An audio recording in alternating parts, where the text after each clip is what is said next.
Some wounds don't bleed, some spells aren't cast from outside, and some cures require the one thing a proud man has never learned to give, himself.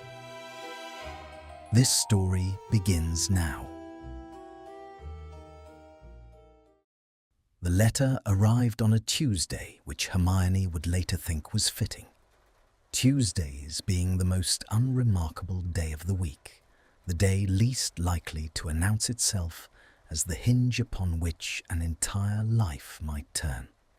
It came not by post, it came by magic, a scroll of heavy cream parchment that appeared on the kitchen table between one breath and the next, sealed with silver wax pressed into the shape of a serpent, swallowing its own tail. Her mother touched it first, then withdrew her fingers as though the wax had burned her. Her father stood in the doorway to the small room they called a study, flour still dusted across his forearms from the morning's bread, and said nothing at all. Hermione broke the seal herself. The language inside was formal to the point of coldness, the kind of prose that had never once considered the person reading it, only the authority of the person writing. She was summoned. That was the word they used, summoned, as though she were a spirit to be called from smoke, not a girl who had spent the last 4 years copying spellwork by candlelight, because her family could not afford the enchanted manuscripts the Academy sold to wealthier students. The Crown requests the presence of Hermione Granger of the Lower Eastwick Quarter, known practitioner of diagnostic and restorative magic at Malfoy Castle, no later than the 3rd morning hence. Compensation will be arranged. Refusal is not advised. Not advised. She read the last line 3 times. Her father cleared his throat. Her mother began, very quietly, to cry. Not from sorrow, but from that specific, helpless variety of relief that comes when an impossible thing finally becomes possible, and the weight of having hoped for it without permission suddenly has somewhere to land. Hermione set the letter down on the table. She looked at the serpent seal. She looked at the flower on her father's arms. She thought about the stack of borrowed books beside her bed, the margins filled with her own cramped annotations, the 3 spells she had developed herself and had no one to show them to because the Academy's senior healers did not accept correspondence from Eastwick addresses. She thought, I am not going because I was summoned. Then she folded the letter, tucked it into the pocket of her apron, and went to pack. Malfoy Castle was not, as it turned out, the thing that took her breath away. She had expected grandeur, had steeled herself against it on the long carriage ride north, through country that grew progressively wilder and greyer, the hedgerows giving way to open moorland, the moorland giving way to a road that seemed less built than conjured, fitted stones that rang hollow beneath the wheels as though the earth beneath them had been eaten out. She had told herself, with the particular firmness she reserved for things she was nervous about, it is only stone, it is only magic. You have studied more of both than anyone in Eastwick, and possibly more than most people in that castle. This self-counsel served her admirably until the moment the carriage rounded the final hill, and she saw the castle for the first time in the last grey light of afternoon. It rose from the moor the way a sound rises from silence, not suddenly, but with the inevitability of something that had always been there, waiting only to be perceived. Black towers against a sky the colour of a bruise healing into green. Lights in the upper windows that moved with the slow deliberateness of living things. A gate of wrought iron that opened without being touched, the way certain doors opened for certain people, and no one can entirely explain why. Her breath caught. She allowed it once, privately, and then composed herself. What took her breath away, she would decide later, was not the castle. It was the stillness of it, the sense of something enormous, held in suspension, as though the whole structure were exhaling very slowly and had been doing so for a very long time and was exceedingly tired. A steward met the carriage, a spare man with a face arranged into permanent neutrality, who took her worn satchel without comment and led her through corridors that smelled of old stone and candle smoke, and, beneath both, something sharper, something medicinal, the scent of a sick room trying very hard to disguise itself as a palace. She noticed that. She noticed everything. The tapestries on the walls, several of which had been rehung recently. She could see the unfaded rectangles of stone where the original hangings had been, slightly larger than their replacements. The flowers in the entrance hall, white ones, which in the healer's lexicon she had studied meant either purity or mourning, depending on whether the stems were cut or rooted. These were cut. The floors, which were perfectly clean, except for the faint shadow of a scuff mark near the base of the main staircase, the kind of mark left by someone dragging their feet, someone exhausted or unwell, or both. The castle was telling her things. She listened. She was installed in a room on the 3rd floor, larger than the entirety of her family's ground floor, with a bed canopied in grey silk and a fire that had been lit in anticipation of her arrival. On the writing desk, someone had placed a vase of those same white flowers, cut stems. She set her satchel on the desk beside the vase and began, methodically, to unpack. She did not meet him that first evening. She met, instead, his father. Lord Lucius Malfoy received her in a room that was more weapon than chamber, every object in it chosen for its capacity to communicate consequence. The desk was older than the kingdom's current laws. The chair behind it was positioned 3 inches higher than the chair before it. The light from the single tall window fell across the desk's occupant in a way that was almost certainly not accidental. He was silver-haired and precise, with the kind of face that had once been handsome and had since converted that quality entirely into authority. He looked at her the way one looks at a document one is not certain can be trusted, with sharp, assessing attention and no warmth whatsoever. She looked back at him with the same quality of attention and considerably less effort. "Miss Granger," his voice was the room made audible, "you come with a particular reputation for someone of your circumstances."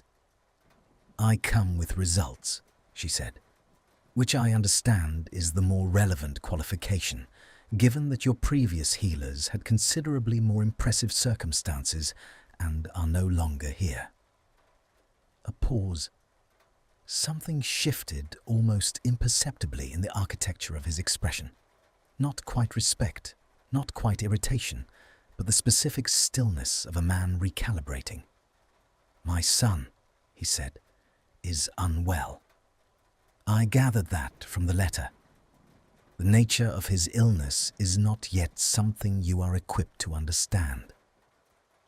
With respect, Lord Malfoy, the nature of his illness is precisely what I am here to determine. If I were already equipped to understand it from a letter, you wouldn't have needed me." Another pause, longer this time. "You will see him tomorrow morning," he said finally. You will speak of what you observe to no one outside this castle.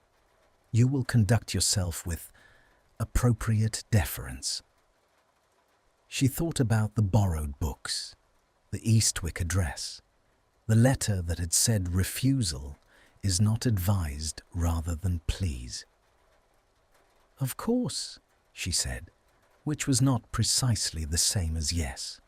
She did not sleep well. This was not unusual. She rarely slept well in unfamiliar places, her mind refusing to release its grip on consciousness until it had catalogued every variable of the new environment and assessed it for threat. What was unusual was the quality of her wakefulness. It was not anxious. It was attentive. She lay in the grey silk bed and listened to the castle breathe. It did breathe. She had not been wrong about that.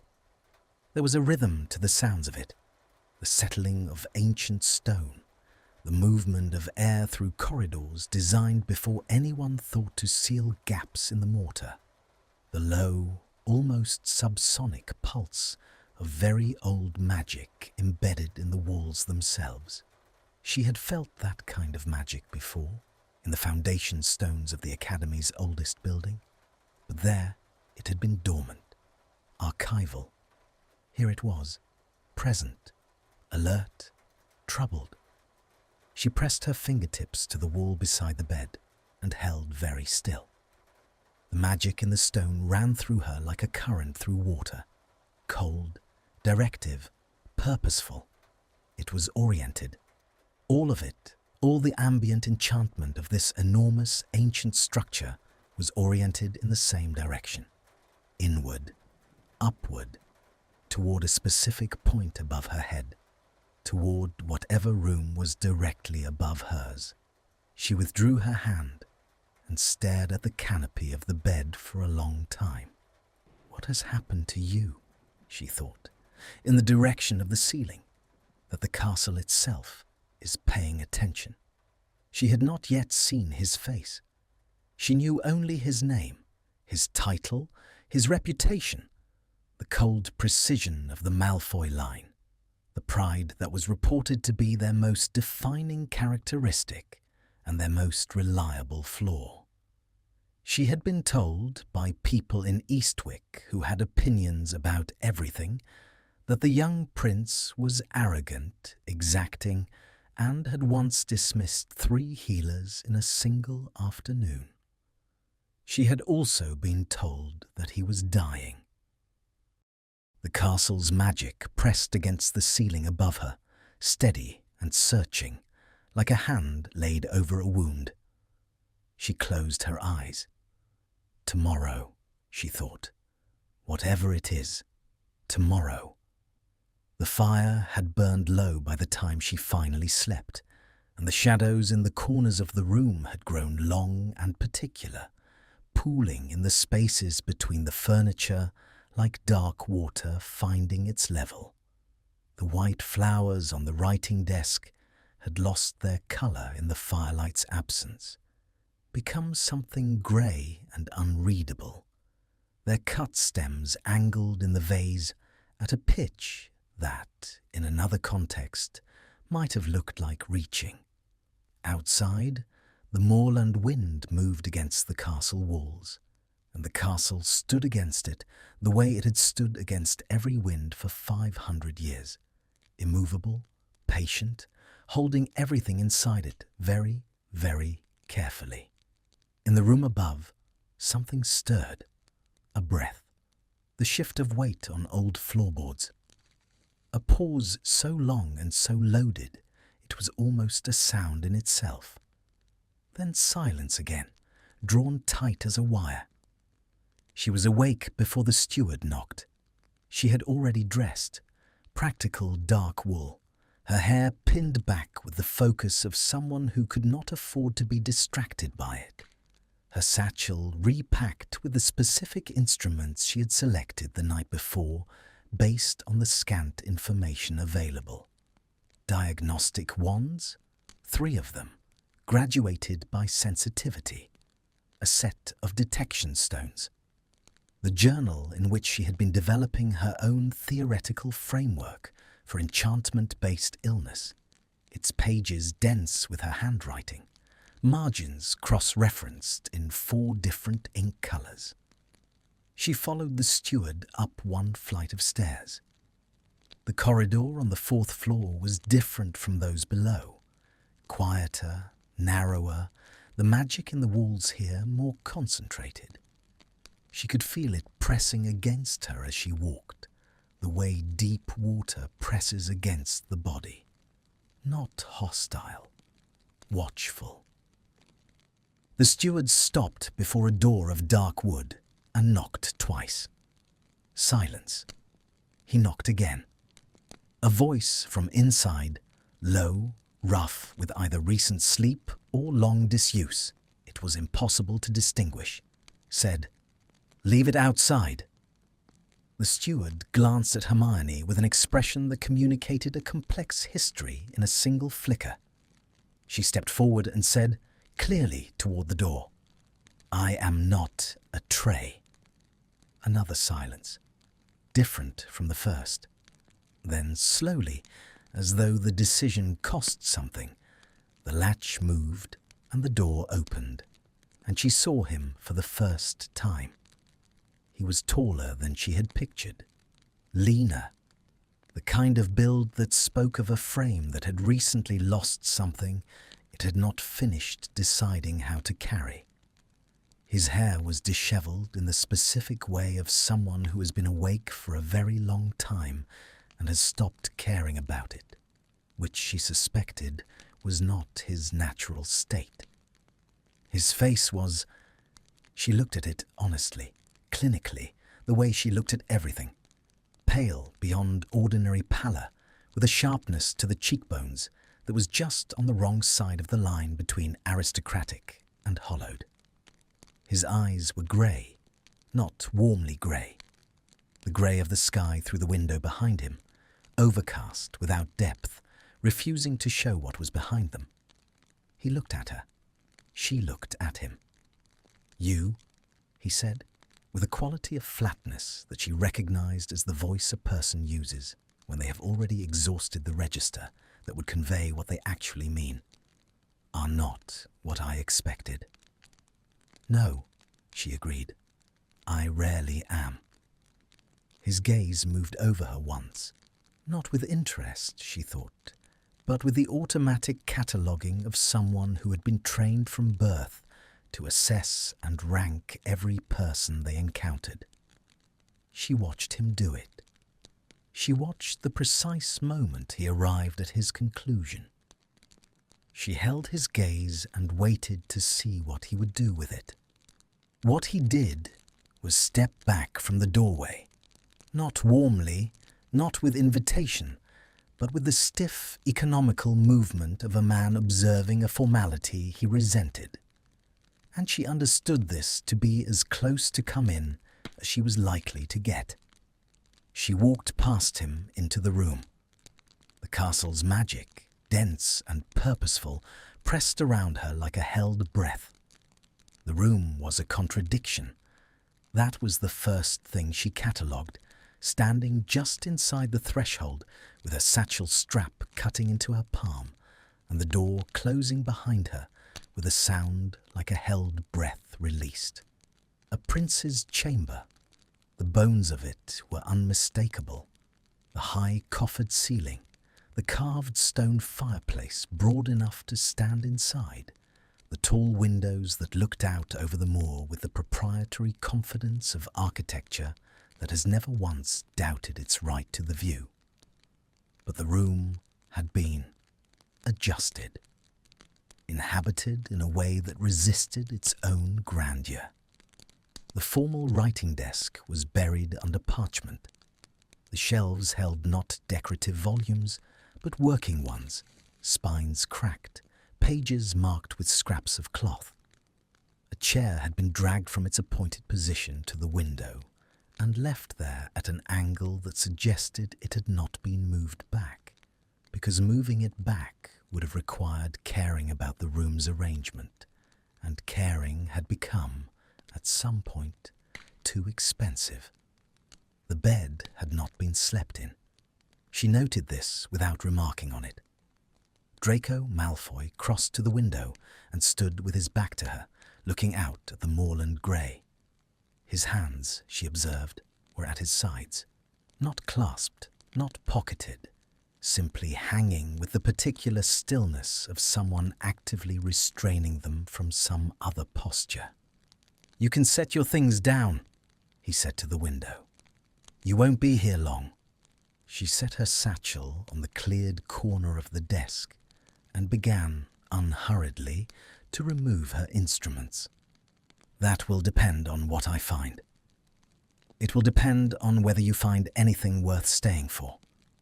A pause, during which the wind moved against the glass. The last three did not. "I'm aware." She uncased the first diagnostic wand, rosewood, fine-tipped, calibrated to the upper registers of enchantment detection. They also arrived with preconceptions about what they were looking for. I find that tends to be the primary obstacle. He turned from the window then, and she felt the shift of his attention before she saw it. A change in the room's atmosphere, subtle but distinct, as though the air had drawn itself slightly tighter. He was looking at her with that same grey assessing flatness, but there was something beneath it now, something that had stirred at the word preconceptions. "And what," he said, "are you looking for?" "I don't know yet." She met his gaze with the same equanimity she used for difficult texts and difficult people, finding they required similar management. "That's rather the point." His jaw shifted, not quite a response, more the ghost of one. "Sit down," she said, pulling the chair from the desk, "and take off your jacket." The stillness that followed was of a very specific variety. She had encountered it before, not often, but enough to recognize it. It was the stillness of someone to whom requests had not historically been issued. Someone who had only ever received permissions and refusals, never directions from someone with no authority to give them. He sat down. The jacket, dark wool, silver-buttoned, the kind of garment that communicated rank through its own material certainty. He removed with deliberate slowness, folding it once and laying it across the arm of the chair with a precision that was, she understood, the last available register of control. Beneath it, he wore a shirt of fine white linen, and the first thing she saw when she raised the diagnostic wand was the mark. It began at the base of his throat, barely visible at the collar's open button, a tracery of silver dark lines, branching with the fractal logic of frost across a pane of glass. She stepped closer without thinking, tilting the wand to let its light fall at an angle, and the lines deepened under the diagnostic glow, spreading below the fabric in a pattern she could feel more than see, her own magic reaching toward it with the involuntary recognition of a language heard in a dream. She had not expected this. She kept her face carefully composed. "How far does it extend?" she asked. A muscle in his throat moved. "Further than it did last month." "And the cold?" The healer's notes mentioned every morning.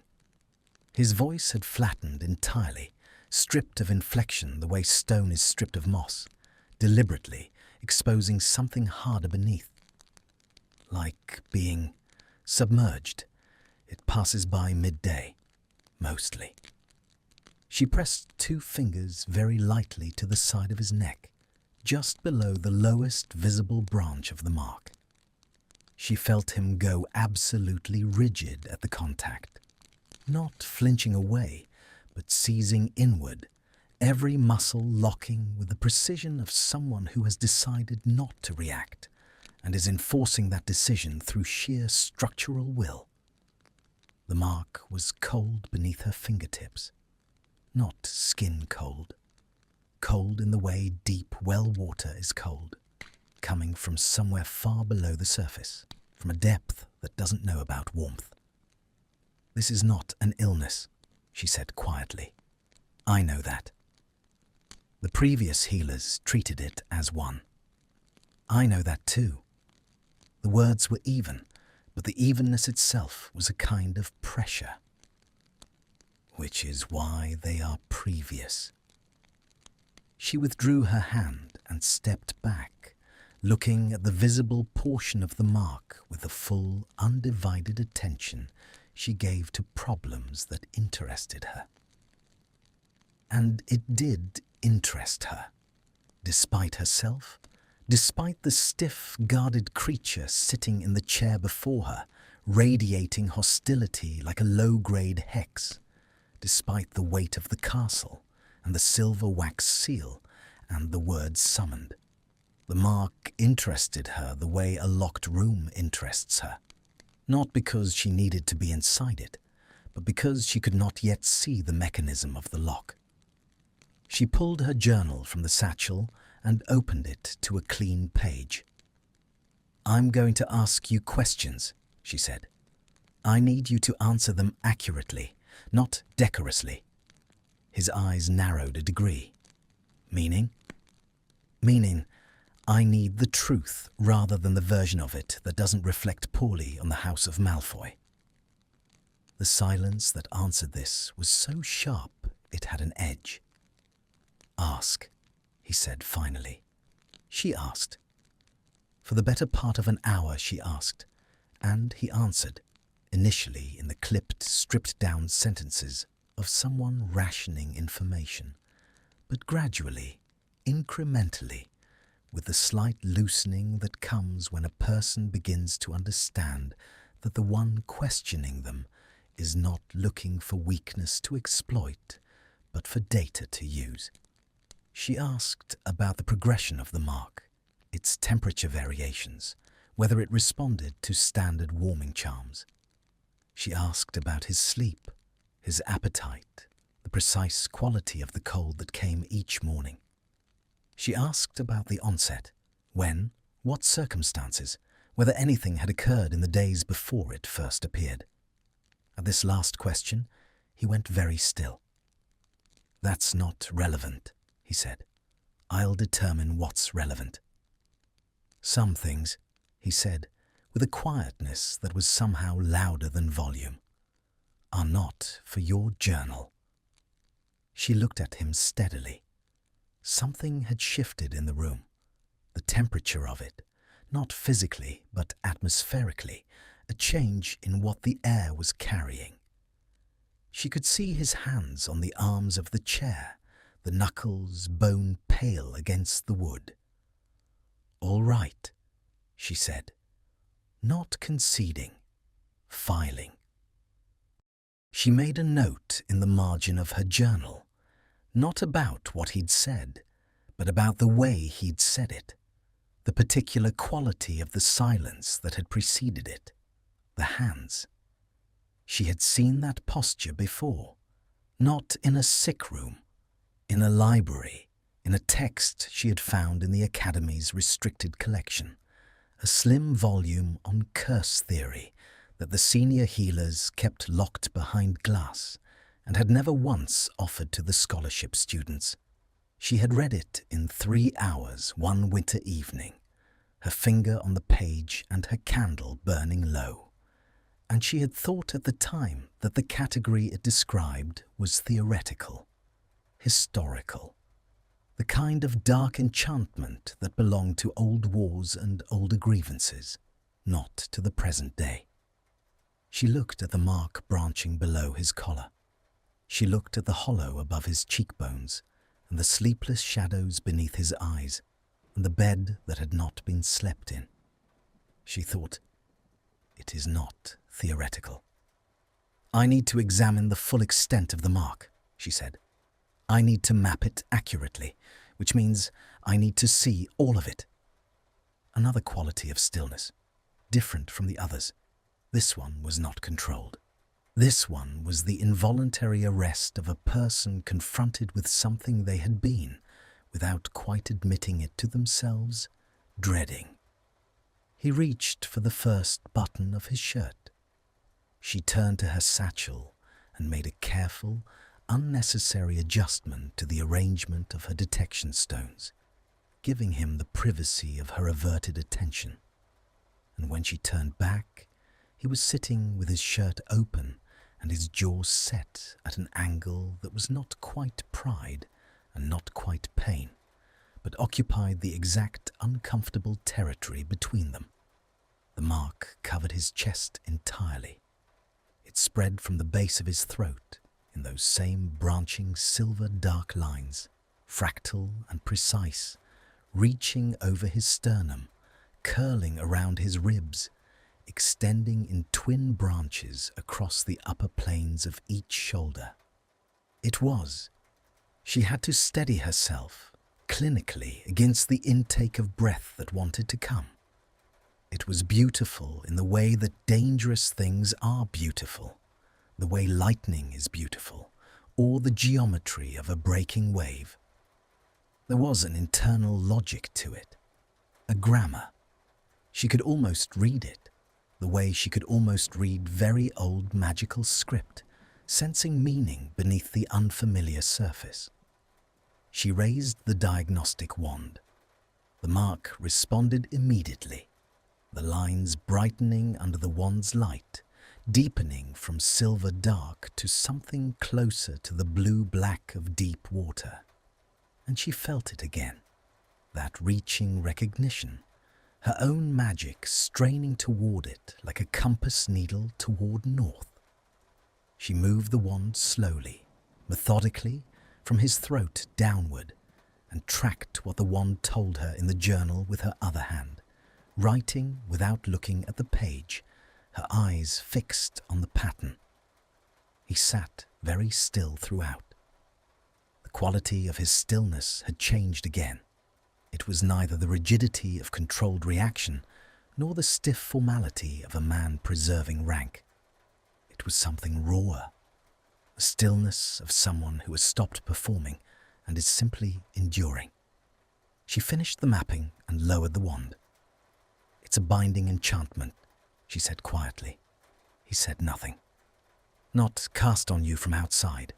It originated inward, from you." She paused, choosing her next words with the same care she chose her instruments. "Something you're holding, something that was turned inward instead of released, and it's been eating your magic ever since, feeding on whatever it's bound to." The fire in the grate shifted, and the light moved across his face, and for a single unguarded moment she saw it. The thing beneath the grey flatness, beneath the controlled jaw and the careful stillness. A devastation so complete and so long compressed that it had ceased to look like emotion and had become instead a quality of the bone structure itself, as though the architecture of his face had been slowly rearranged by it. Then it was gone, shuttered with a precision that must have taken years to develop. "Can you cure it?" he said. Not a question. The inflection of a man who has asked the same thing so many times in so many registers that the grammar of asking has worn away entirely. She closed her journal. Outside, the moorland wind moved against the glass, and the moor lay grey and open beyond, and the sky pressed down on everything with its particular impartial weight. "I can try," she said. It was, she knew, the most honest thing she could have offered him. She also knew, with the specific certainty that arrived sometimes in the middle of a difficult problem, like a key turning in a lock she had forgotten she was looking for, that the answer she had written in the margin of her journal was only the first answer. The outer one. The real one. the one that the castle's magic had been oriented toward, the one that the branching lines on his skin were both symptom and symbol of, was something her instruments could detect, but could not, by themselves, address. She picked up her satchel. "I'll return tomorrow," she said. "Same time." He had turned back to the window. His shirt was still open, the mark visible against the pale skin of his chest, and he made no move to close it. Not from carelessness, she thought, but because the energy required to care had temporarily run out, and what was left was only the bare fact of him standing against the light. "As you like," he said to the glass. She walked to the door. Her hand was on the latch when his voice came, quiet and stripped of everything except the question itself. "What is it bound to?" She paused. The castle breathed around her, patient and watchful, its ancient magic pressing toward that specific point in the room with all the focused, aching attention of something that already knows the answer. "I think," she said carefully to the door, "that you already know." She lifted the latch and walked out into the corridor, and the door closed behind her, and she stood for a moment in the cool stone quiet, with her journal pressed against her chest, and her heart doing something she did not immediately have a clinical term for. Below her feet, above her head, threaded through the walls on every side, the castle's magic held its orientation. Steady, unrelenting, waiting in the way that very old things wait for something that is already in motion to arrive. The sessions began to acquire a shape. She arrived each morning at the same hour, when the light through the corridor windows was still the thin provisional grey of early day, not yet committed to anything. The steward stopped accompanying her after the third visit. She had learned the route, and more than that, the castle had begun to let her through in a way she felt rather than observed, the ambient magic in the walls easing around her passage the way a crowd parts for someone it has decided belongs. She was not certain how she felt about belonging here. She filed the question.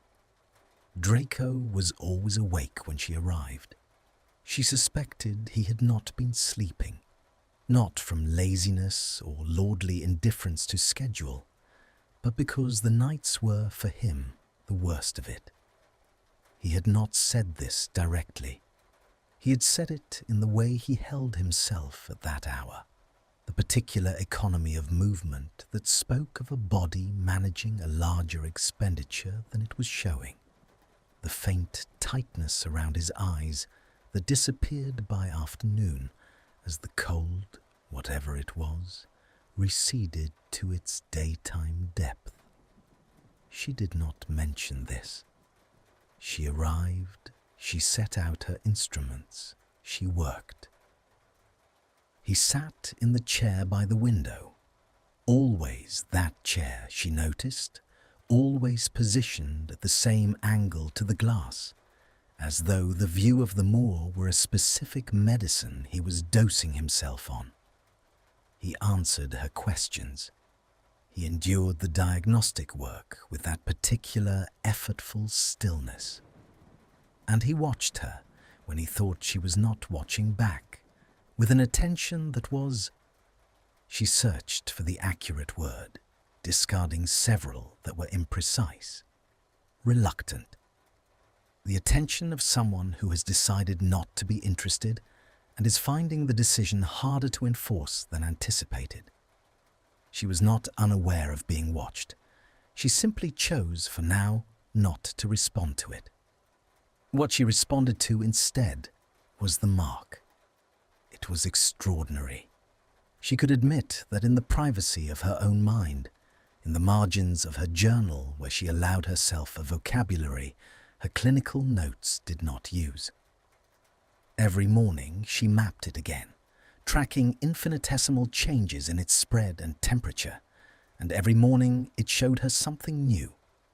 Not progression, not worsening, not improvement, but variation. It responded to things, to weather, to the quality of light, to his mood, though she had not yet said this aloud because she was still developing the framework to say it accurately. On the fourth morning, it was warmer than usual. She pressed the back of her wand against the branching lines over his sternum and felt the shift. A degree, perhaps two, measurable with the detection stones, but also perceptible to the fingertip in a way that made her pause. "What happened yesterday evening?" she asked. He was looking at the moor. "Nothing. Something. The mark's temperature differential has changed by a measurable degree. Something produced warmth in the enchantment." She kept her voice even, diagnostic. "I need to know what." A long pause. The fire in the grate ticked. "My mother visited," he said to the window. She wrote this down. She did not look up from the journal. She was aware, without looking, of the almost imperceptible tightening that followed his own words.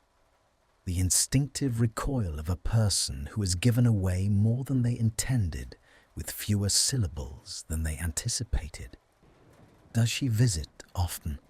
she asked, in the same even tone. "When my father permits it." 3 words carrying the weight of a sentence several times their length. She wrote that down too, in a different ink. By the end of the first week, she had filled 37 pages of her journal. She had also, without quite planning it, begun to learn the hours of the room. The morning light came through the east window first, lying across the desk in a long bar that moved with the slowness of something that had all the time available and knew it. By mid-morning, the room was fully lit, and the mark on his skin was at its least active. The lines pale, almost peaceable. The cold receded enough that his colour was better, and his movements had their natural precision back. This was when he talked most. Not warmly, she was not suggesting warmth, but with the clipped, reluctant specificity of someone who had decided that accuracy was worth the exposure. He answered her questions about the onset of the enchantment with increasing detail, each session granting her a degree more than the last, the way a tide comes in, not in a single motion, but in increments so gradual you look up and find the beach has disappeared. By afternoon, the light went flat, and he went quieter, and she did her most concentrated diagnostic work in this stillness. The room reduced to the scratch of her pen and the occasional soft measurement of the detection stones and the sound of his breathing, which she had stopped consciously noticing and had therefore begun to hear. On the 6th day, it rained. The rain came in from the north, driving hard against the windows, and the moor outside went from grey to white-grey, visibility collapsing to the nearest hill, and then to nothing. The room felt smaller, pressed in on all sides by the sound of water against stone, and the mark on his skin was darker than she had yet seen it. The lines saturated with that blue-black depth, and the temperature, when she raised her wand, had dropped sharply. He was sitting in the chair, but not looking at the moor. There was nothing to look at. He was looking, instead, at the middle distance, which is where people look when they are trying to be nowhere. She worked in silence for a quarter of an hour, mapping the changed pattern, making notes. Then she set down her wand and said, without looking up from the journal, "Tell me about the onset. All of it. Not what is suitable. What is true." The rain drove against the glass. "I told you," he said. "That is not relevant." "The mark darkens when you suppress something," she said. "I have watched it for 6 days, and the correlation is precise. When your mother visited, it warmed. This morning," she glanced up, "something is being held very tightly, and the enchantment is responding. Whatever happened at the onset is connected to what is happening now, and I cannot treat what I cannot trace to its source." His jaw was set in that angle she had catalogued. His hands were on the chair's arms, and the knuckles had lost their colour. "You are," he said quietly, "extraordinarily persistent. Yes. Most people find it unpleasant. Most people are not trying to cure you." A silence.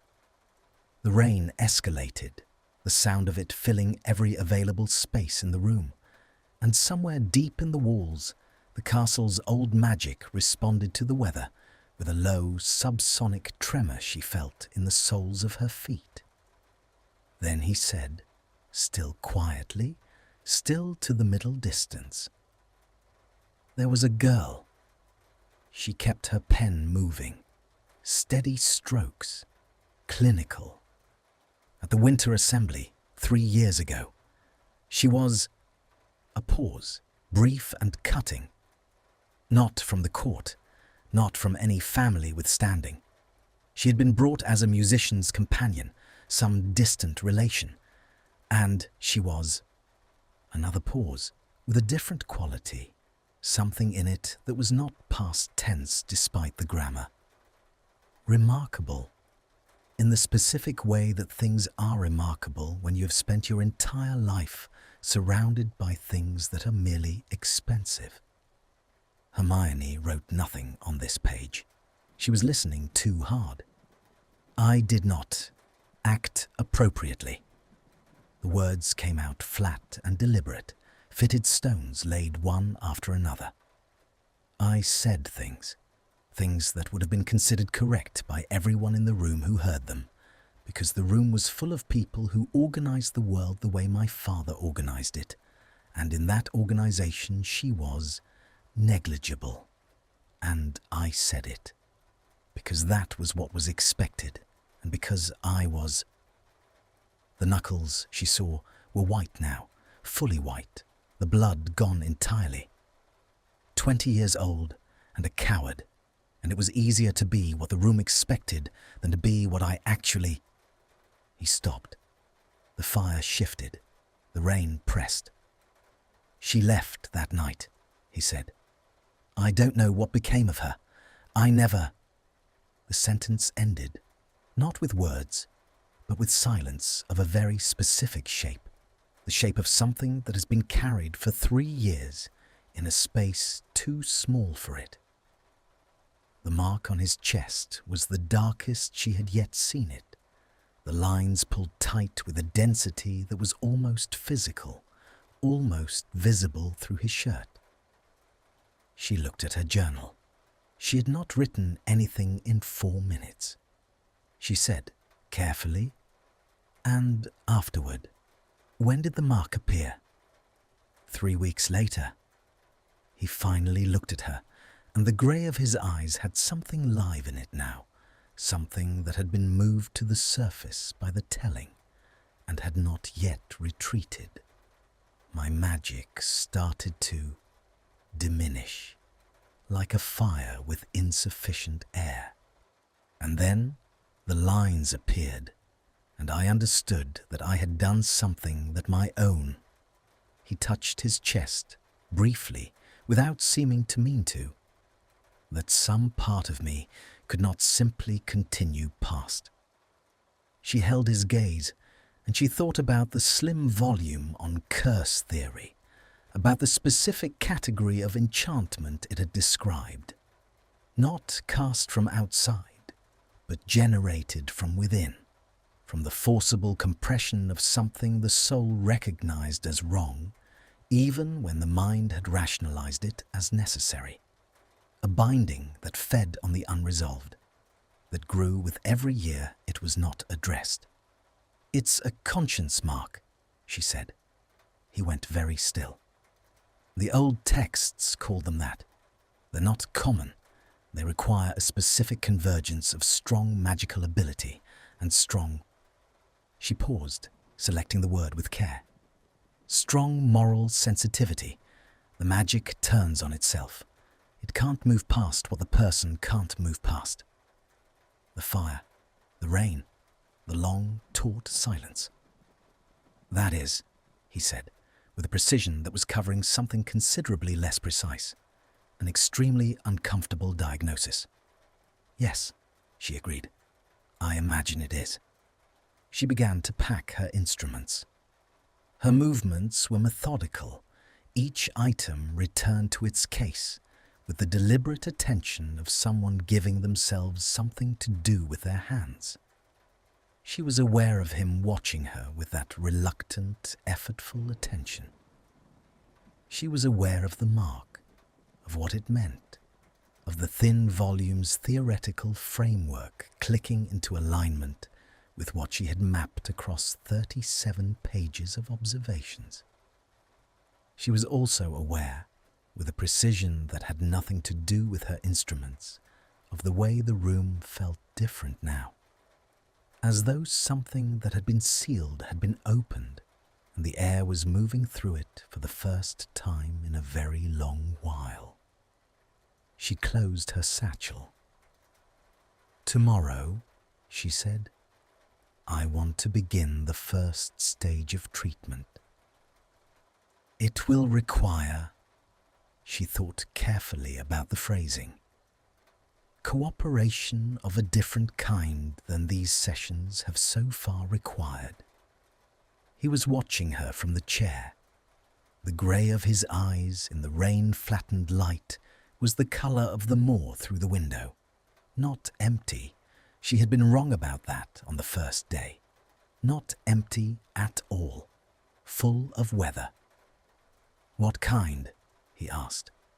She looked at him, this guarded, hollowed, complicated person sitting in his tilted chair with his castle breathing around him and his guilt written in branching lines across his skin.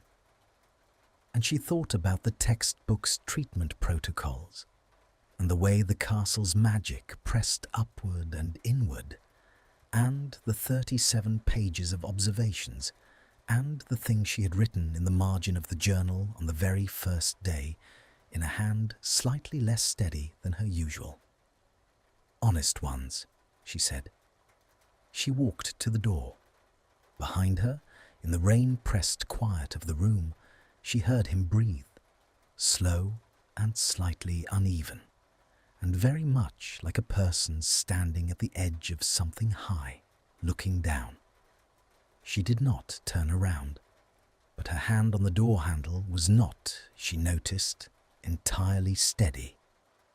The first stage of treatment required candles.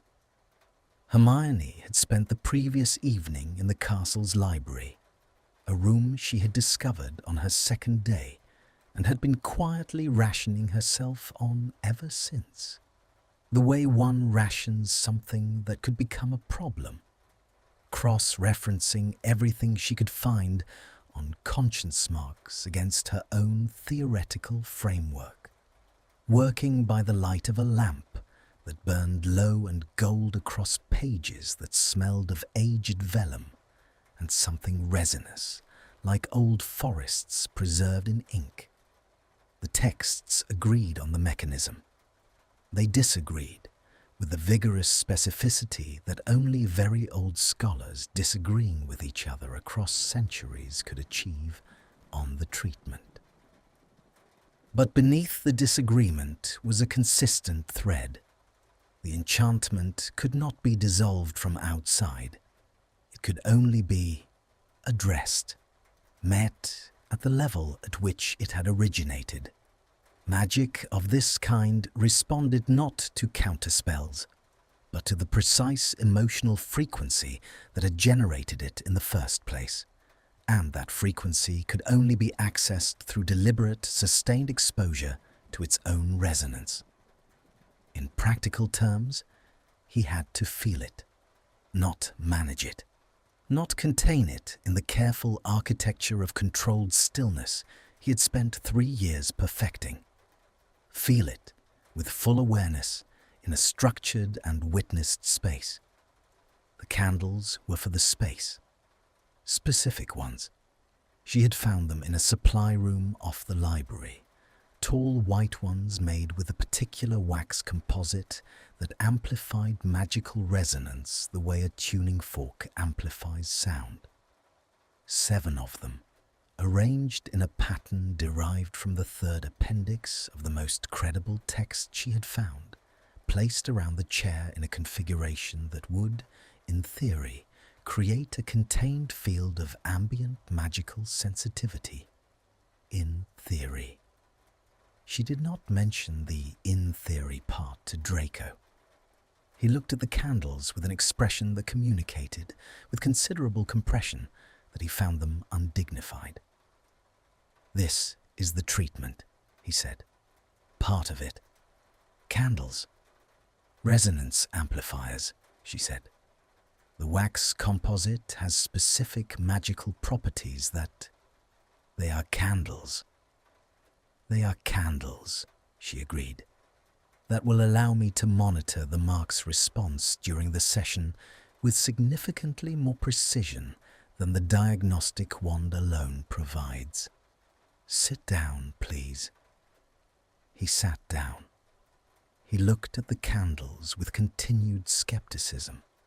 She lit them with a word and a gesture, and they caught in sequence, left to right, each flame steadying to a point so still it seemed less like combustion and more like intention.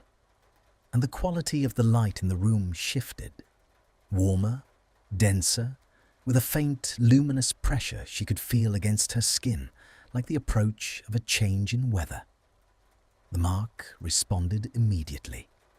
She saw it even through his shirt, the lines brightening, gaining definition, the blue-black depth surfacing.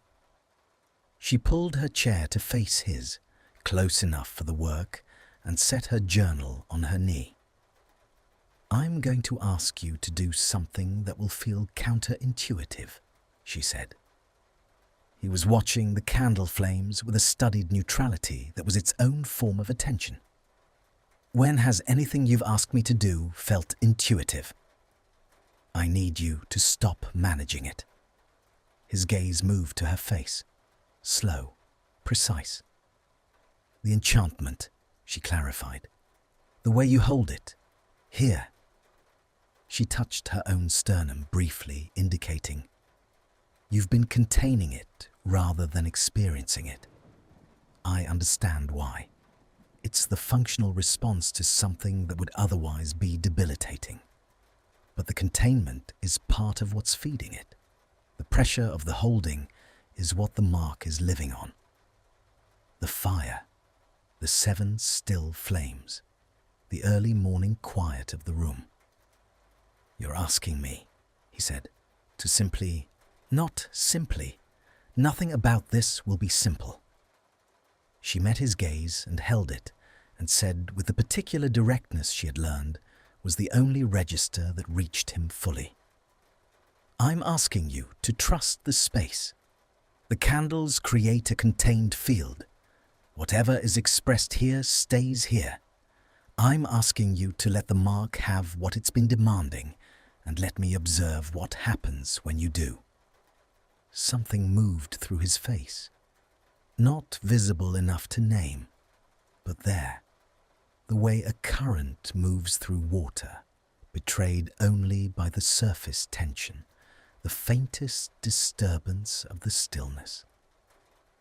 "And if it worsens," he said, "then we adjust. That is not a comforting protocol." "No," she said, "it isn't. But the alternative is what you've been doing for 3 years, and the mark is now across your entire chest and climbing." A long moment. The candlelight pressed soft and golden against the angles of his face, and she was struck, not for the first time, by the exhaustion of him.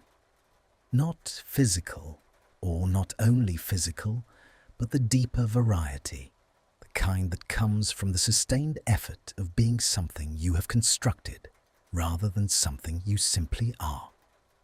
"All right," he said. The word came out stripped of all its usual armor. Just the word, plain and small, and beneath it something that was almost relief. The relief of a door long held shut being permitted finally to move. She asked him to speak about the girl at the winter assembly again. Not because she needed the information, she had what she needed from the previous session, but because the mark required a specific point of entry, and this was it, the origin of the enchantment, and she needed him to enter it fully, not from the controlled remove he had managed yesterday, but from close range. He began the way he had begun before, carefully, each sentence a fitted stone. The winter assembly, the girl, the room full of people who organized the world the way his father organized it. She watched the mark. Through the amplified light of the resonance candles, it was fully visible, the lines shifting and brightening as he spoke, and she tracked each change in her journal with one hand while she watched him with the other part of her attention, the part that was, increasingly, impossible to describe as purely clinical. He was very still in the chair, but it was a different stillness than usual. The effortful, architectural variety was gone. This was the stillness of something suspended, not controlled, but caught mid-motion between what it had been doing and what it was being asked to do instead. "I watched her leave," he said, and the mark flared, visibly, unmistakably, the lines deepening to their maximum and the temperature plunging. She could feel it from where she sat. She walked across the room, and her back was very straight. The way people hold themselves when they have decided that what just happened to them will not be visible on their body. He stopped. His hands were on the chair arms, and the knuckles were white, and he was looking not at the middle distance, but at her. Looking at her with a directness that had come from somewhere unplanned, a looking that had happened before he could decide whether to permit it. "I wanted to..." He stopped again. The words seemed to cost something physical. "I wanted to follow her. I wanted to say, I don't know what I wanted to say. Something true, something that wouldn't have made sense to anyone else in that room. But I stood there, and I said nothing, and she left, and I told myself that it was correct, that it was the appropriate response to the situation as the situation was defined. The candle flames were perfectly still, and the mark on his skin was brilliant with dark fire, and the room felt... Hermione was not certain how to describe it. Pressurized. The way the atmosphere before lightning is pressurized, everything pulled taut by the imminence of discharge. "And then?" she asked quietly. "And then I stood at that assembly for another 3 hours and performed every social function expected of me, precisely and correctly. And when I returned to my rooms, He stopped. She waited. "I sat by the window," he said finally, "and I thought that I had just done something that could not be undone, and that the person I had done it to did not know my name, and would carry what I had given her without knowing where it came from, and I could not..." The sentence ended not in silence, but in the rapid, involuntary press of his jaw, the muscles there working against something that wanted a different kind of exit than words. The mark was extraordinary. She had stopped writing. Both hands were still on the journal, but the pen had ceased to move, because what was happening in the pattern of the lines across his chest was unlike anything she had charted in 37 pages of careful observation. It was breathing. The lines expanding and contracting with a rhythm that matched his own breath, deep and slow and wholly unmanaged, and the blue-black density of them was shifting, the colour changing at the edges to something that had, faintly, almost, warmth in it. She understood what she was seeing. The mark was not worsening. It was responding. For the first time in 3 years, in all the sessions with all the previous healers, it was responding, not to a counterspell, not to an external intervention, but to the act of it being met directly, without the architecture of containment between the enchantment and the person generating it. She looked at his face. He was breathing carefully. His eyes were bright with something that was not tears, or was not only tears, was something for which tears were only the surface symptom, the way the lines on his skin were the surface symptom of what lay beneath. "It's working," she said, very quietly. He looked at her, and the grey of his eyes was different in the candlelight, not overcast, not flat, but deep. The depth of water that has weather in it, that is full of movement below the surface.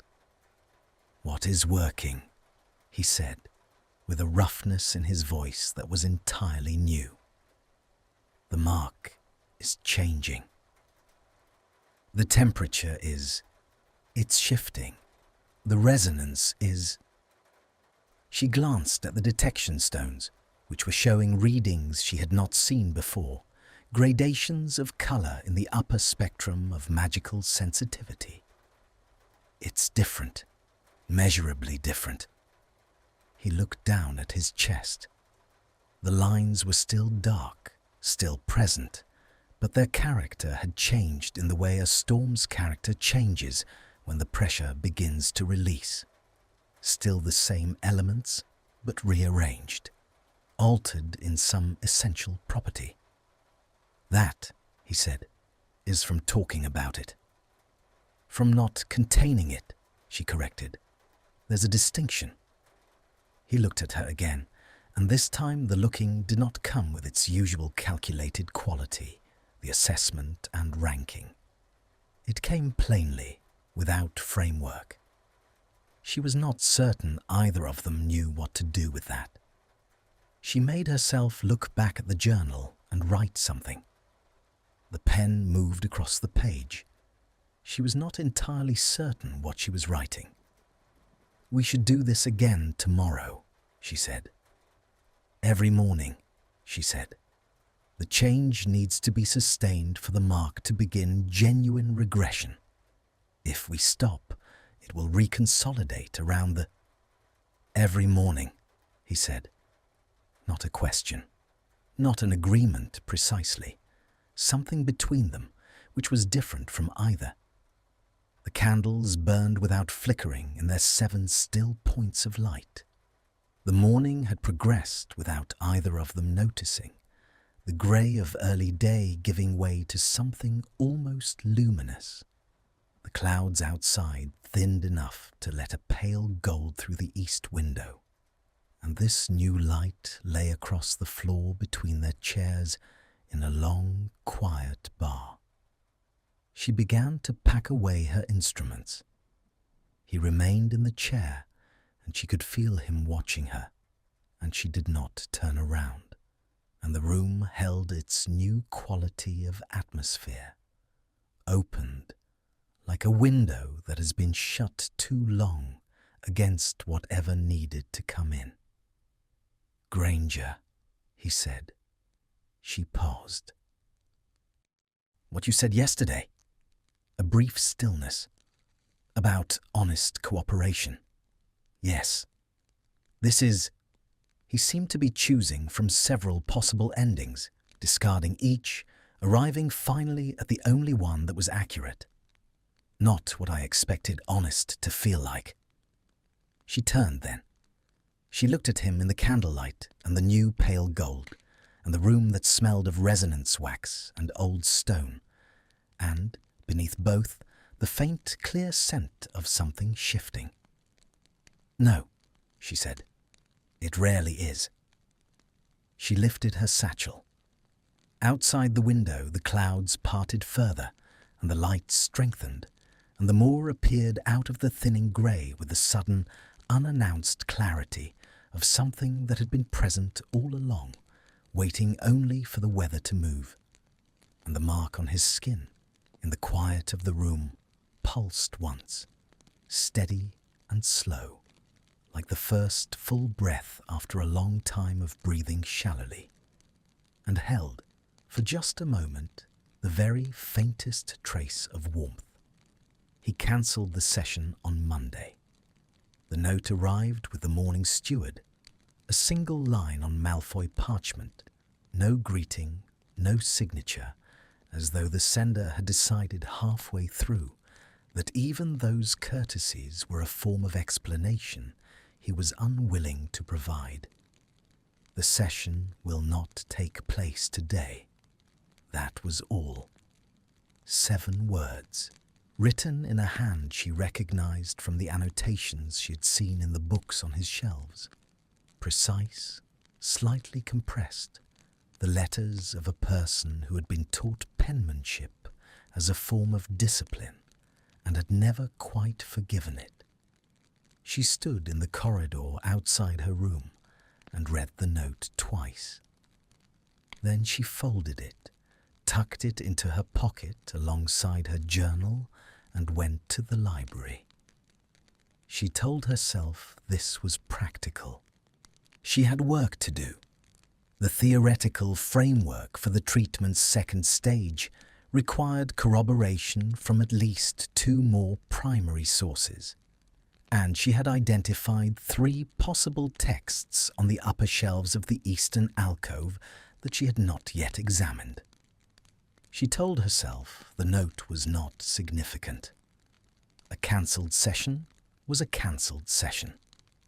He was unwell, or occupied, or exercising the particular prerogative of people who have spent their lives in a position where their preferences arranged the world around them, and had not yet entirely relinquished the habit.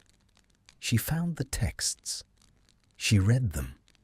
She made notes in the margins of her journal with the focused attention of someone who is refusing, on principle, to be distracted. The detection stone she kept on the desk beside her began, by mid-morning, to register a drop in ambient temperature. Not dramatic. 2 degrees, perhaps 3. But the stone was calibrated to the mark's resonance frequency, and the reading was specific enough that she looked up from her page and pressed her palm flat against the library's stone wall, and felt, threading through the castle's old magic, a constriction that had not been there yesterday. She removed her hand. She looked at the page she had been annotating. She made herself finish the paragraph. Tuesday's note did not come. She waited until the appropriate hour, then collected her satchel and walked the corridor to the 4th floor staircase and climbed it and stood before his door. She knocked. Silence. She knocked again, with a particular quality of knock that communicates no intention of stopping. "The session," said the voice from inside, flat, deliberate, the armour fully back in position, "is cancelled." "You cancelled Monday," she said to the door. "Today is Tuesday. I am aware of the days of the week." "Then you are aware that 2 consecutive cancellations represent a gap significant enough to allow the mark to reconsolidate." "I explained this on Saturday." She paused. Open the door, please." A silence of considerable duration. Then the latch, with the same reluctant movement she had learned to interpret as his version of concession, and the door opened. He looked worse. She registered this clinically, cataloguing. The shadows beneath his eyes had deepened to a bruised, translucent quality, the kind that comes from 2 nights of inadequate sleep after a period that had already depleted the reserves. His colour was poor. He was dressed, but only just, the shirt collar open and the cuffs unbuttoned, in a way that suggested he had dressed as a formality to himself and had not quite finished. His hair had the look of hands run through it repeatedly. He did not step back from the door immediately. He stood in the frame, and she stood in the corridor, and the space between them had a quality she could feel, charged, resistant, as though the air itself had taken a position. "You should not have come," he said. "Probably," she agreed. "May I come in?" Another pause. He stepped back. She did not set up the candles. She had brought them. They were in the satchel, but she looked at him, standing with his back to the room, in the way he stood when he was deciding something, and she left the satchel closed and sat down instead in her usual chair and said nothing. The fire was lower than usual. It had not been tended. He remained standing for a moment, then moved to the window with the habitual economy of someone going to the only place that reliably makes sense, and stood looking out at the moor. The day was overcast, the light colourless. The moorland below the castle stretched flat and featureless under the sky's grey weight. She waited. This was something she had learned in the weeks of sessions was sometimes the most important instrument she had. Not the diagnostic wand, not the detection stones. The capacity to be still in the same room with him and not fill the stillness with the noise of effort. He spoke eventually. He always spoke eventually. "I went to see my father yesterday." She said nothing. "He has concerns about the treatment." A pause during which the wind moved against the glass. "About the duration, about the..." Another pause, this one with something jagged in it. "The nature of the sessions, what they require."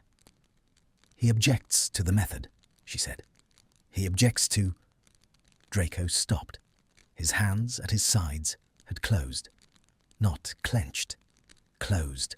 The fingers curling with a precision that looked deliberate from the outside, and she suspected was not. "He objects to the position it places me in. The exposure." He used the word undignified. She kept her gaze on the line of his shoulders. "And you," she said carefully. "What word would you use?" He did not answer immediately. The fire ticked. Outside the window, a bird crossed the low sky, moving fast, leaning into the wind. "Necessary," he said finally. Then, quieter, terrifying. The word fell into the room's silence and sat there, and she understood that it had cost him something significant to produce it, and that the cost was precisely why he had cancelled Monday. When the sessions began to work, she said, not making it a question, it became more frightening than when they weren't working. He turned from the window. The grey of his eyes in the colourless light was very pale, almost silver, and the mark beneath his shirt was visible at the collar's open button. The lines darkened back to their former depth after 2 days without treatment. "When nothing was working," he said, "the situation was stable, comprehensible. I knew what I was managing." He looked at her with the directness that had begun to appear more frequently, the looking that preceded conscious permission. Now, I don't know what I'm managing. The treatment is changing things. And I don't know what the things look like when they're changed. She held his gaze. That, she said, is what progress feels like from the inside. It feels, he said, like standing on ice that was solid last week. Yes, that is not encouraging. It isn't meant to be encouraging. It's meant to be accurate. She leaned forward slightly, forearms on her knees, and said the thing she had been considering since Monday's note. Draco, what your father calls undignified, the exposure, the sessions, what they require, is the only mechanism by which the enchantment releases. There is no version of this treatment that preserves the armor and also removes what the armor is generating. They are the same system. He absorbed this. She watched him absorb it, the slight shift in his posture, the fractional alteration of the jaw's angle as the argument moved through him and encountered his own understanding of it, which she suspected was already there, had been there since he had opened the door despite everything, had been there since the word terrifying. My father, he began, cannot feel the mark from outside, she said. You can. The fire shifted. The room breathed its stone and old magic breath. Something in his face moved, complex, unnarrated, the way weather moves across open country where there is nothing to obstruct it. She watched it move and did not try to name it. The second session, she said more quietly. Saturday, after what you spoke about. She paused, choosing with care. Do you remember what the detection stones showed? A muscle in his throat moved. You mentioned a temperature change. The upper register of the resonance field showed a reading I have not seen in any of the case studies I have found.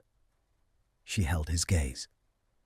It was significantly above baseline, not the mark worsening, the opposite.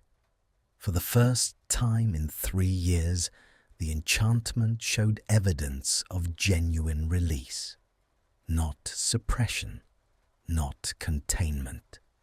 Release. The silence that followed was very long and very full.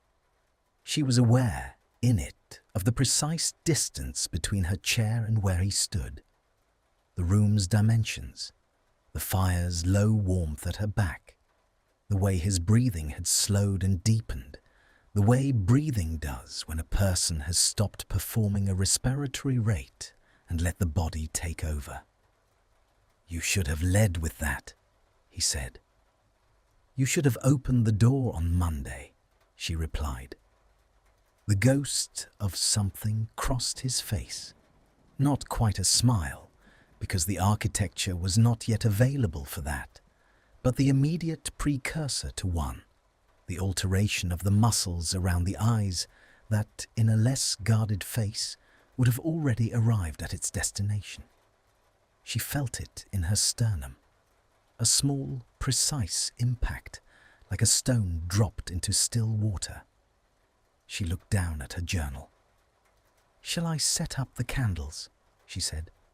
Or would you prefer to stand by the window for another quarter of an hour first?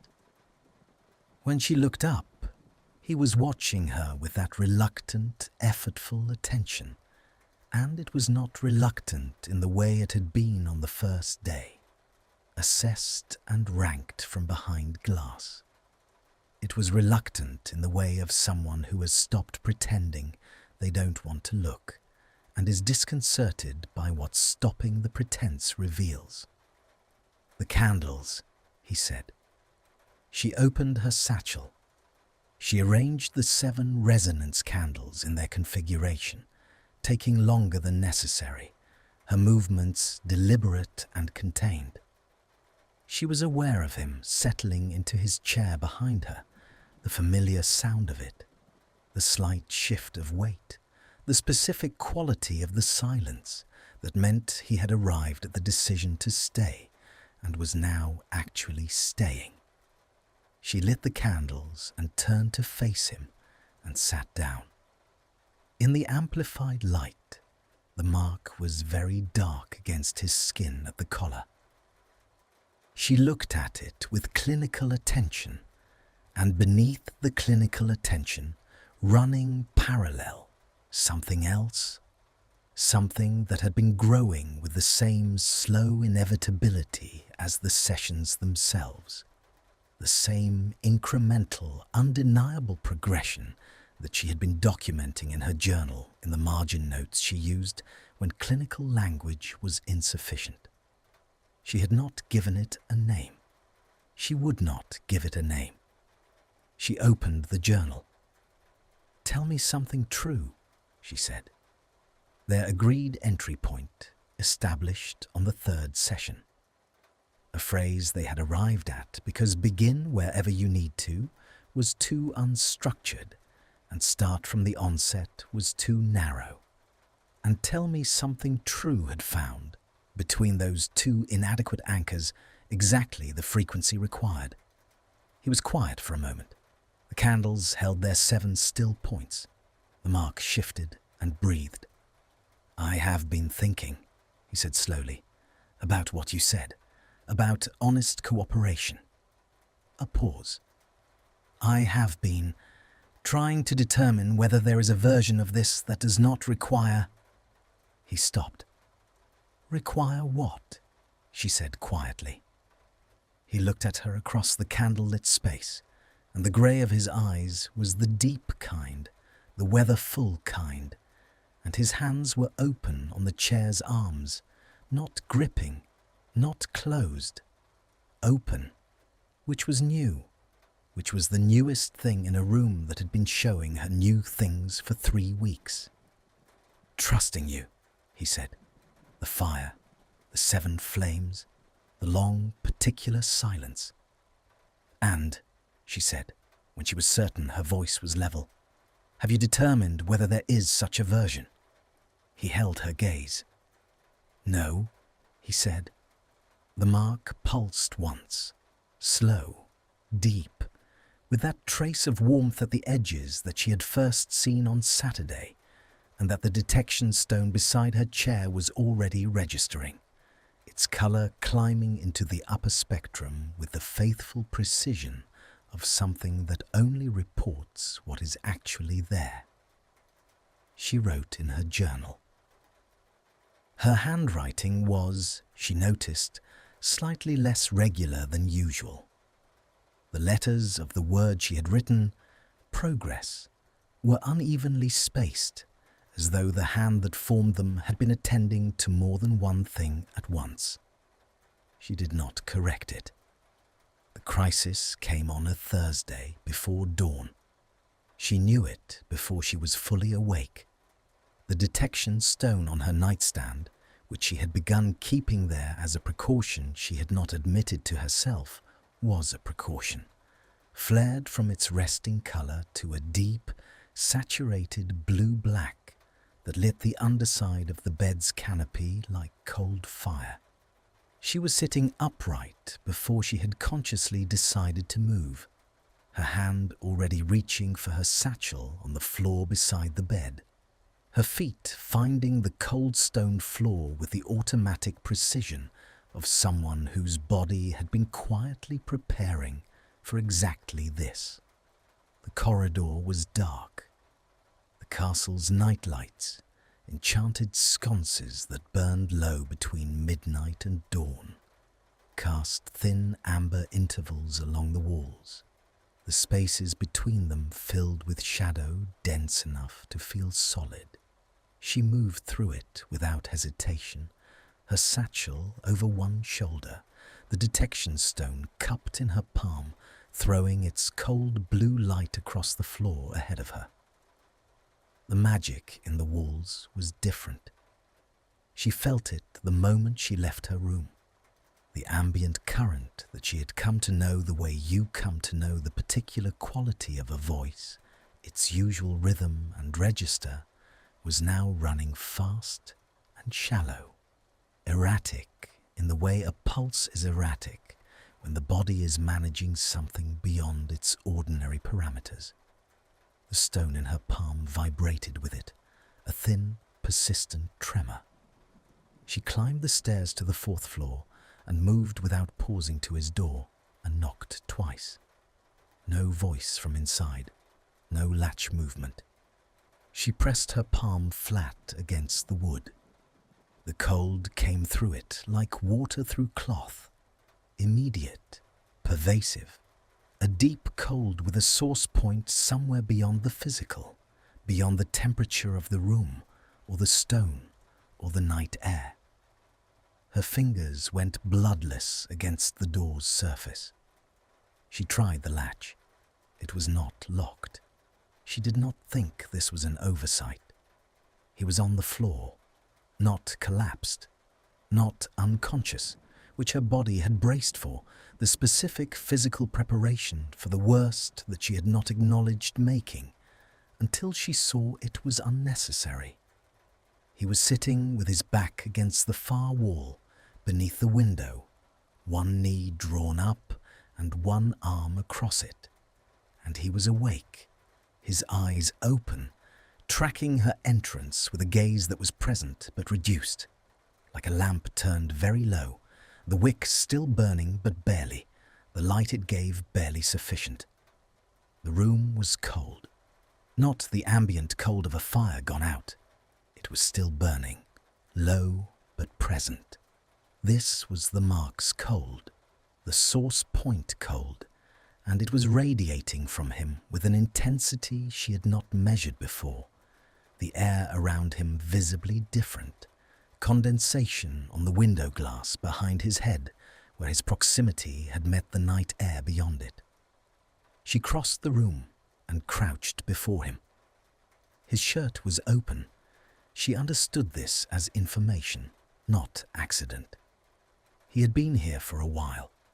He had, at some point in the night, stopped being able to manage the cold enough to care about anything else.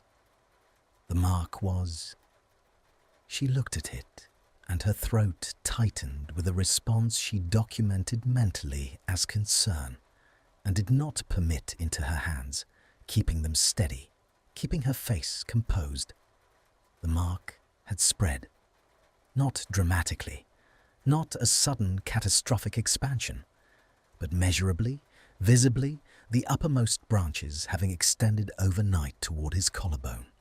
New secondary lines appearing at the edges of the pattern she had mapped 3 days ago. The lines were fully saturated, the deepest blue-black she had seen, and the temperature radiating from them was... She pressed 2 fingers very lightly to the skin just below his sternum, and felt the cold travel up through her fingertips and into her wrist, like metal in winter. "How long?" she said. "Since midnight." His voice was level. It had the levelness of someone who has spent several hours getting their voice under control and is not going to relinquish that control now that someone is present to witness the effort. "It's been worse before. It always passes." "It's never been this temperature before," she said. "I have measurements." He looked at her. In the low firelight and the blue glow of the detection stone, which she had set on the floor beside her, his face was all planes and shadow, and his eyes were the most present things in it, that quality of reduced but unextinguished light. "I know," he said. 2 words plainly arranged, carrying the weight of what it meant that he had not sent for her himself. She made a decision. "I'm going to try the 2nd stage tonight," she said. Something shifted in his face. "You said the 2nd stage required..." "I know what I said." She was already opening the satchel. "The theoretical ideal is controlled conditions, morning light, full preparation. The practical reality is that the mark has accelerated significantly, and waiting until morning represents a risk I am not willing to accept."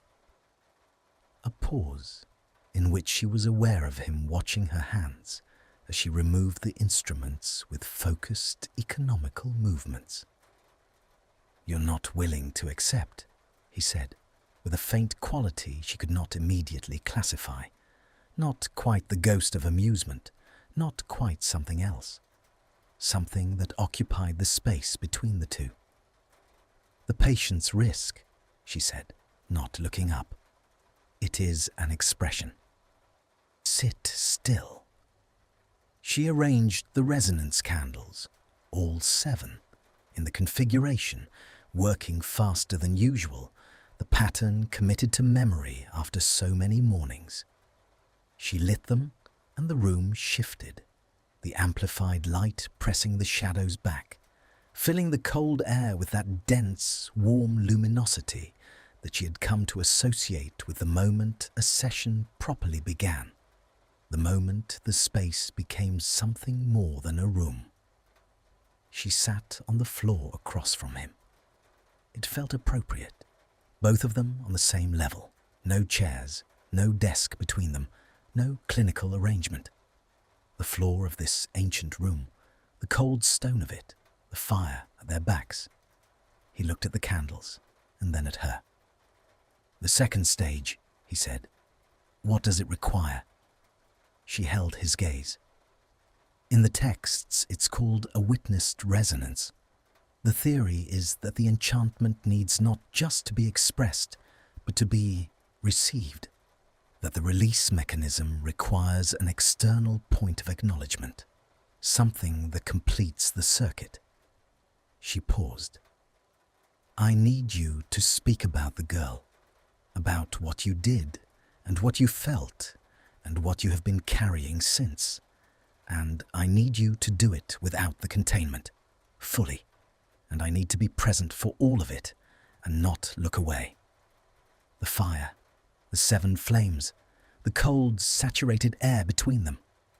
And if I can't," he said, "you can. You don't know that.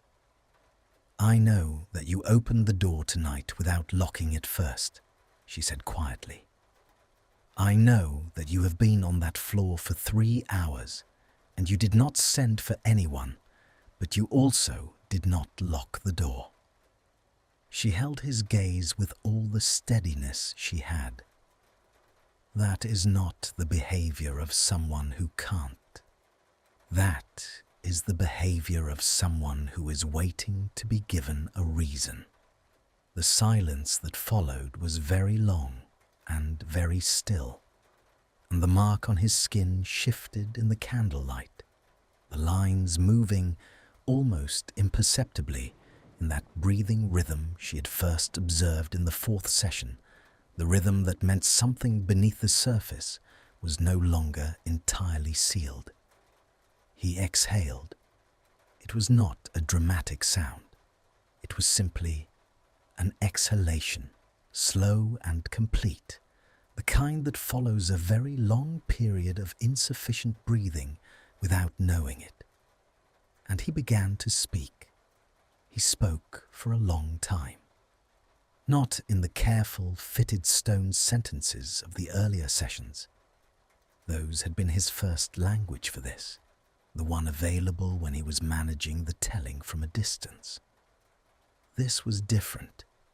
This was closer to the register that exists beneath language, the one where words are not chosen for their precision, but for their proximity to the thing they are trying to name, reaching toward it even when they fall short.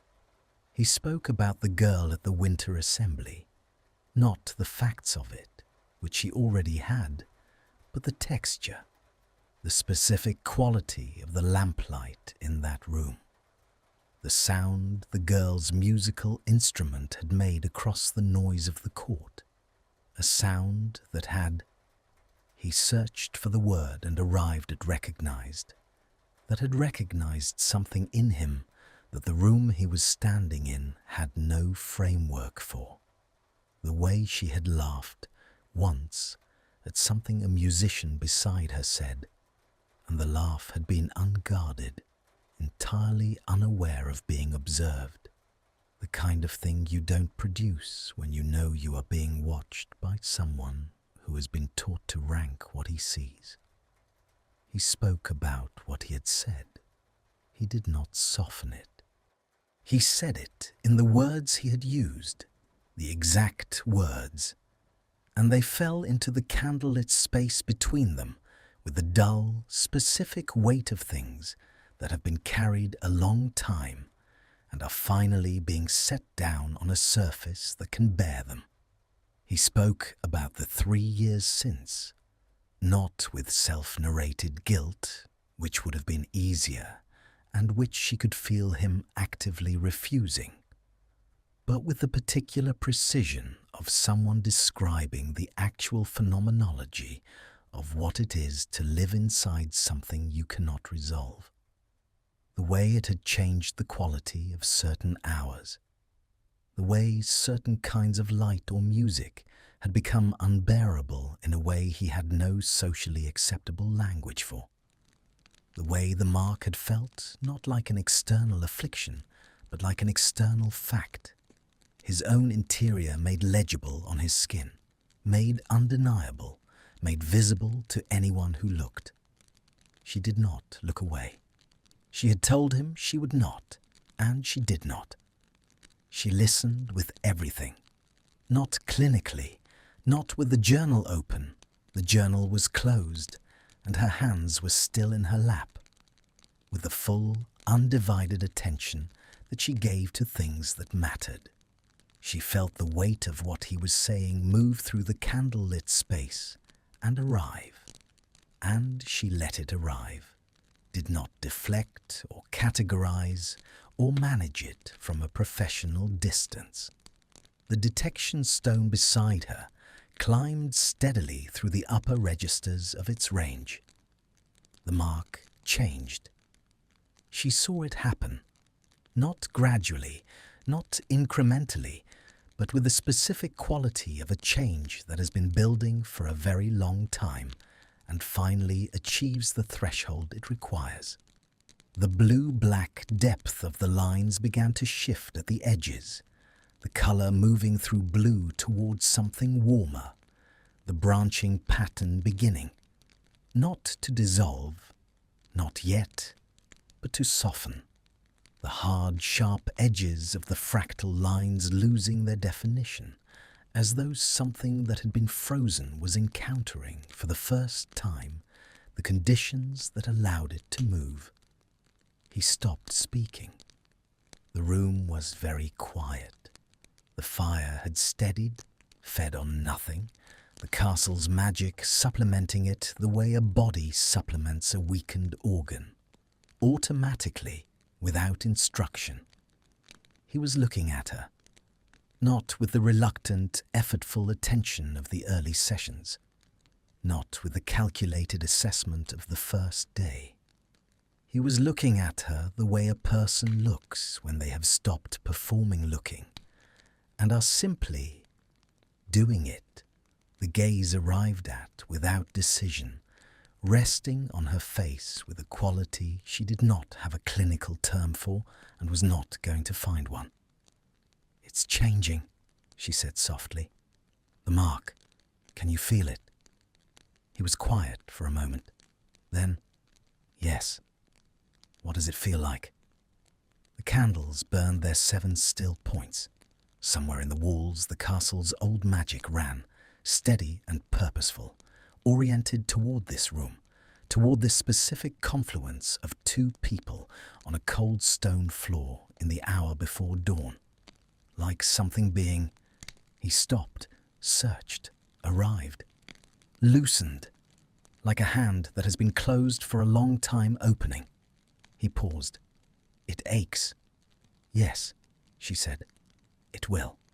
She was very aware in the stillness of how close they were. The floor arrangement, the candle's intimate radius, the distance between them measurable in inches rather than the safe geography of chair to chair. She was aware of his eyes on her face, of the warmth beginning at the edges of the mark's lines, of her own heartbeat, which had at some point abandoned its clinical rate and taken up something less governable. "Hermione," he said. Her name. Her given name, which he had never used, which he had told him on the first day, and which had existed between them since as something available but unchosen, a door present in the wall that neither of them had opened. She held very still. "Thank you," he said, "for the door, for not locking it." She understood that he was not speaking about a literal door, and that what he was thanking her for was not her physical presence in the room, but the fact that she had walked toward him across the dark corridor at an hour when the professional obligation to do so was technical at best, and had sat down on the cold floor and had not looked away.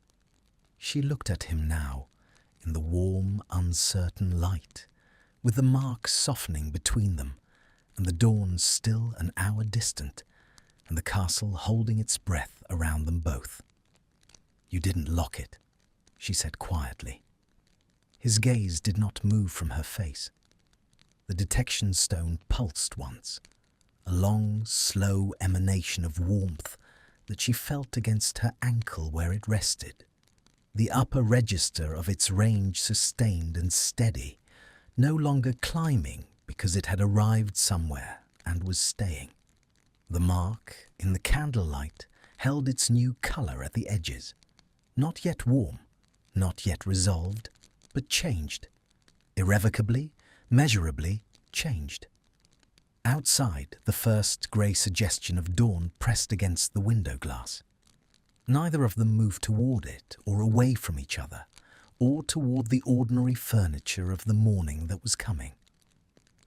They stayed where they were, on the cold floor of the ancient room, in the light of 7 candles, while the castle breathed around them and the mark continued, slowly and with great effort, to open. The dawn came slowly, the way dawns do when something has happened in the night that the light is reluctant to confirm. She had not left.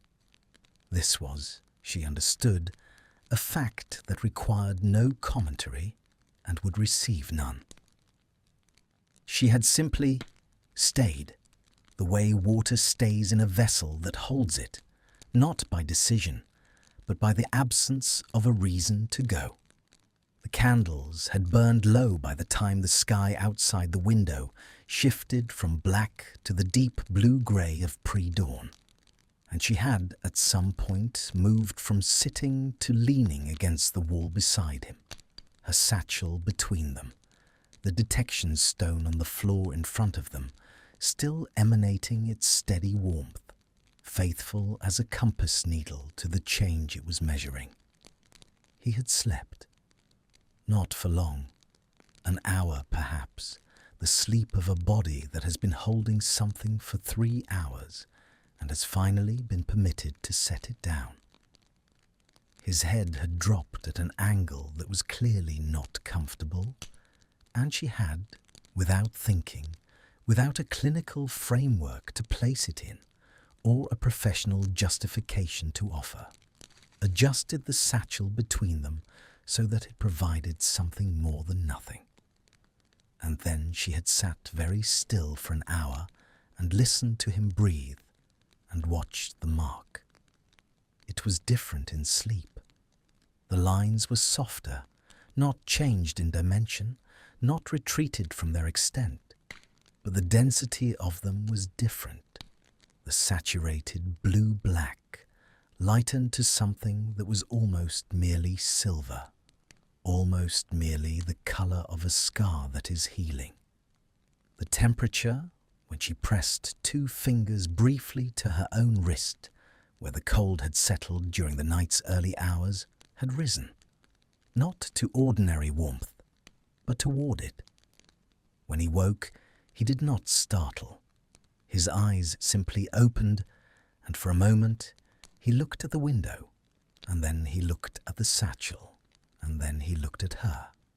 And she looked back with the composure of someone who has decided that the situation requires composure more than it requires acknowledgement, and they did not speak about any of it. "The mark is different," she said. He looked down. "I can feel that it is. The temperature has improved by approximately 4 degrees. The line density has reduced at the edges. This is..." She searched for the accurate language, the language that would hold the magnitude of what she was describing without tipping into a register she was not ready for. "Significant. It's the most substantial single-session change I've recorded." He was quiet for a moment. Outside, the sky had moved to the pale, washed grey of proper dawn, and the first birds were audible from the moorland below. Thin, distant, the sound of something alive in an open space. "What is the next stage?" he said. She had been waiting for this question, and had been in the small hours of the morning while he slept beside her, and the candles burned low, formulating the answer. The honest answer, the one that the texts pointed toward, and that her own theoretical framework had been circling for days, approaching from multiple angles and arriving, each time, at the same point. The witnessed resonance worked, she said, because the expression of the enchantment source was received by an external presence. The circuit was completed. She paused. The final stage requires the same mechanism, but inverted. He looked at her. Inverted. The enchantment needs to encounter, not expression, but response. Not you giving something outward, but something being given toward you, something it cannot dismiss as theoretical or manageable. She kept her gaze steady, her voice even, the way she kept her hands steady over difficult diagnostic work. It has to be something true, from outside you, something the enchantment cannot absorb back into its own system. A long silence. The dawn light strengthened, and the room shifted around them, the night's intimate dimness giving way to the sober, clear quality of early morning, and she was aware of how they must look. The two of them on the floor, the burned-down candles, the satchel between them. And found, to her own mild surprise, that she did not particularly care. "You mean," he said, with a careful precision that meant he was working something out as he spoke it, "that the enchantment needs to be met, not just witnessed, met. Yes. By something it can't contain, can't categorize as irrelevant. Yes." He was looking at her with the full, undecided quality of gaze that had been developing over the past weeks, the looking that had progressed from reluctant to involuntary, to something she had not yet found the right word for, a looking that was itself a form of presence, of arrival. "Hermione," he said. She had thought, the first time he used her name, that it would take some adjustment. It had not. It had felt, with a disorientation she had filed carefully and not examined, immediately correct, like a word finally heard in its right context after long acquaintance with its definition. "I know what you're going to say," she said. "Do you? You're going to say that the treatment is asking something that goes beyond the professional parameters of these sessions, that it constitutes a change in the nature of what this is." She clasped her hands in her lap. "You're going to say it carefully and correctly, and with the consideration you have been applying to everything since Tuesday, and you are going to be right about all of it."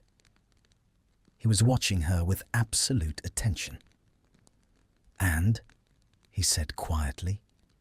She looked at her hands. The morning light lay across the floor between them, in a pale, clean bar, and the mark on his chest was the most muted she had ever seen it, its lines soft with the previous night's release. And she thought about 37 pages of careful observations, and the margin notes she had stopped pretending were purely clinical, and the hour she had sat awake beside him while he slept, and had not, even once, made a move toward the door. "And I'm going to tell you something true," she said, "because that is what the treatment requires, and because—" She stopped. She made herself continue. "Because it is also what I require, to have said it." She looked up at him.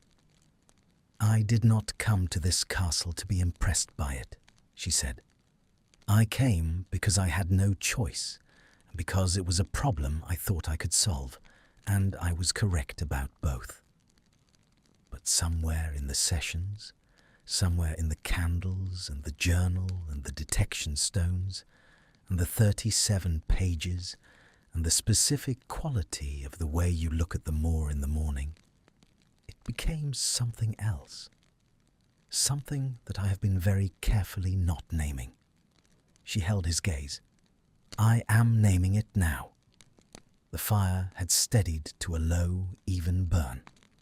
The birds outside had grown more numerous, their distant sound the sound of a world continuing in its ordinary fashion, while something else entirely happened inside this room.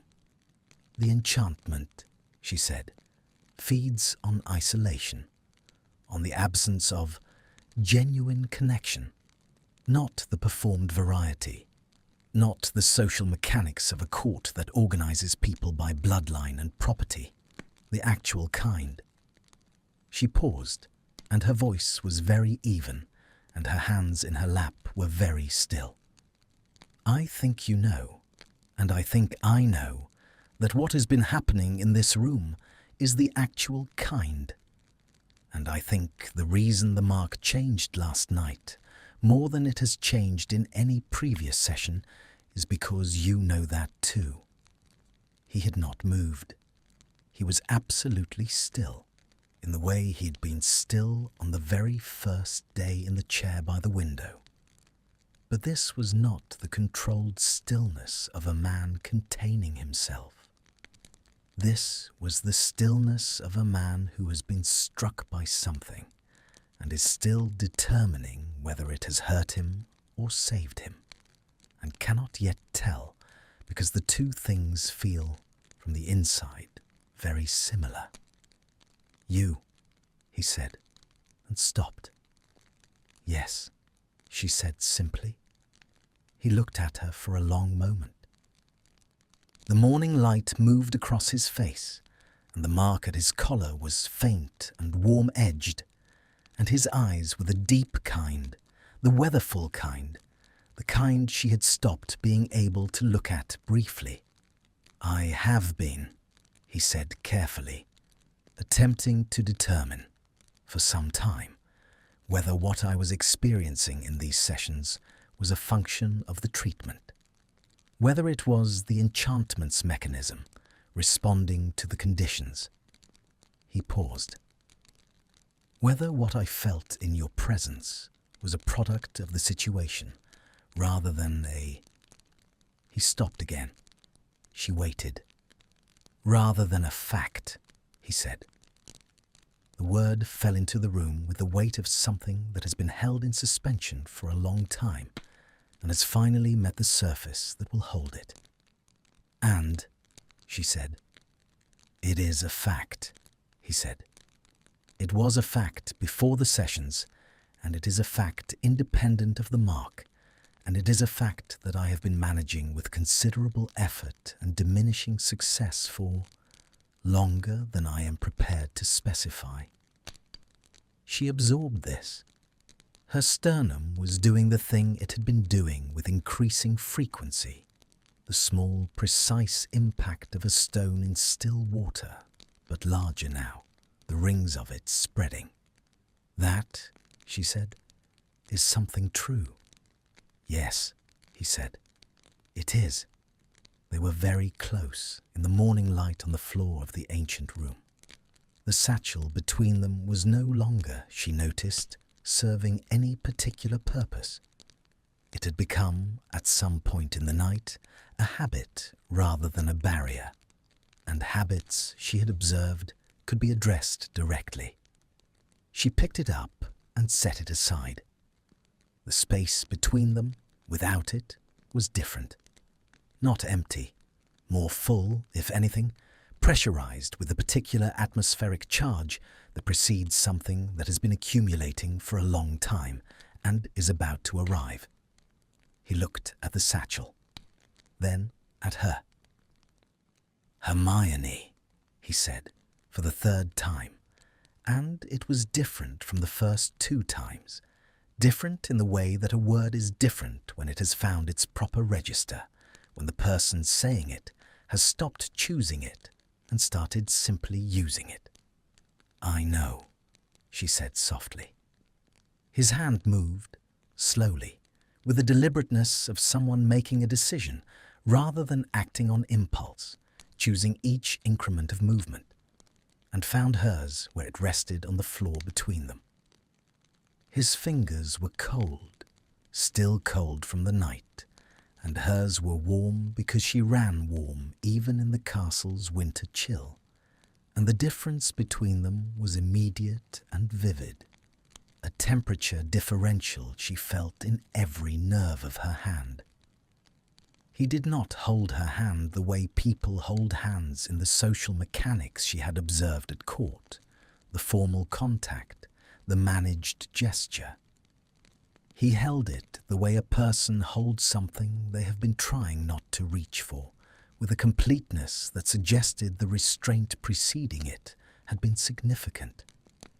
The mark pulsed once beneath his shirt, not the cold, saturated pulse of the enchantment in distress.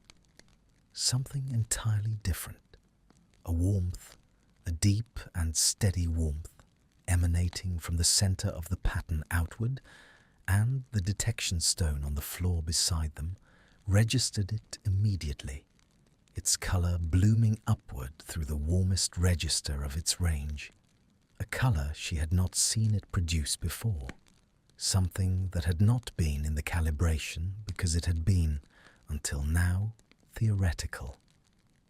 She looked at the stone. She looked at his hand covering hers. She looked at his face in the morning light. "The final stage," she said, and her voice was not entirely steady, which she noted and did not correct. "Requires something the enchantment cannot dismiss as manageable." He was looking at her with an expression that had nothing managed in it at all. "I am not," he said quietly, "dismissing anything." Outside, the sun broke through the cloud cover for the first time in days, and the light that came through the window was sudden and gold, filling the room from the east, falling across the floor in a wide, warm bar that reached them where they sat, that lay across their joined hands with the uncomplicated generosity of something that does not distinguish between what deserves warmth and what does not, but simply gives it. The mark in the light was barely visible. She looked at him and thought, tomorrow. Not because she was waiting or uncertain or retreating, but because some things require the full arrival of what is coming, and she could feel it coming, could feel it in the warmth of the stone and the warmth at the edges of the mark and the warmth of his hand over hers, and she wanted to meet it fully, completely, in the proper light. He seemed to understand. He turned her hand over in his, slowly, and his thumb moved across her palm once, a single, deliberate motion, unhurried as the morning, and she felt it travel from her hand to her wrist, to somewhere considerably less mappable, and she held absolutely still, and the castle held absolutely still around them both. Tomorrow, he said. not a question. A held breath extended one more day not from doubt, but from the exquisite, almost unbearable intention of wanting to arrive at the right moment, rather than simply arriving. Tomorrow, she agreed. The gold light held them where they were, and the mark lay quiet against his skin, and the castle breathed, and outside the moorland opened under the winter sun in all its grey and stubborn, inarticulate beauty. She woke on Friday to sunlight, not the provisional, apologetic light of the previous weeks, the thin grey suggestion of illumination that the castle's north-facing windows produced on overcast mornings, barely distinguishable from the absence of darkness.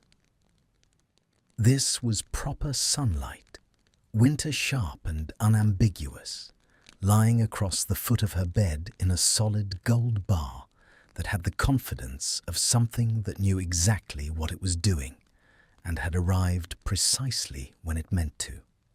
She lay still for a moment and looked at it. Her heart was doing something she had no clinical term for and had stopped trying to find one. It was not racing, it was simply very present, very awake, in the way that the whole body becomes present when it understands, before the mind has finished its accounting, that today is the day something changes. She dressed with unusual care. Not, she told herself, because of any particular significance attached to the act, because it was cold, and the wool of her better dress was warmer than the practical dark one she had been wearing for sessions, because the sunlight warranted something other than the garment she associated with clinical work, because... She paused, her hands on the buttons at her wrist, and looked at herself in the narrow mirror above the washstand.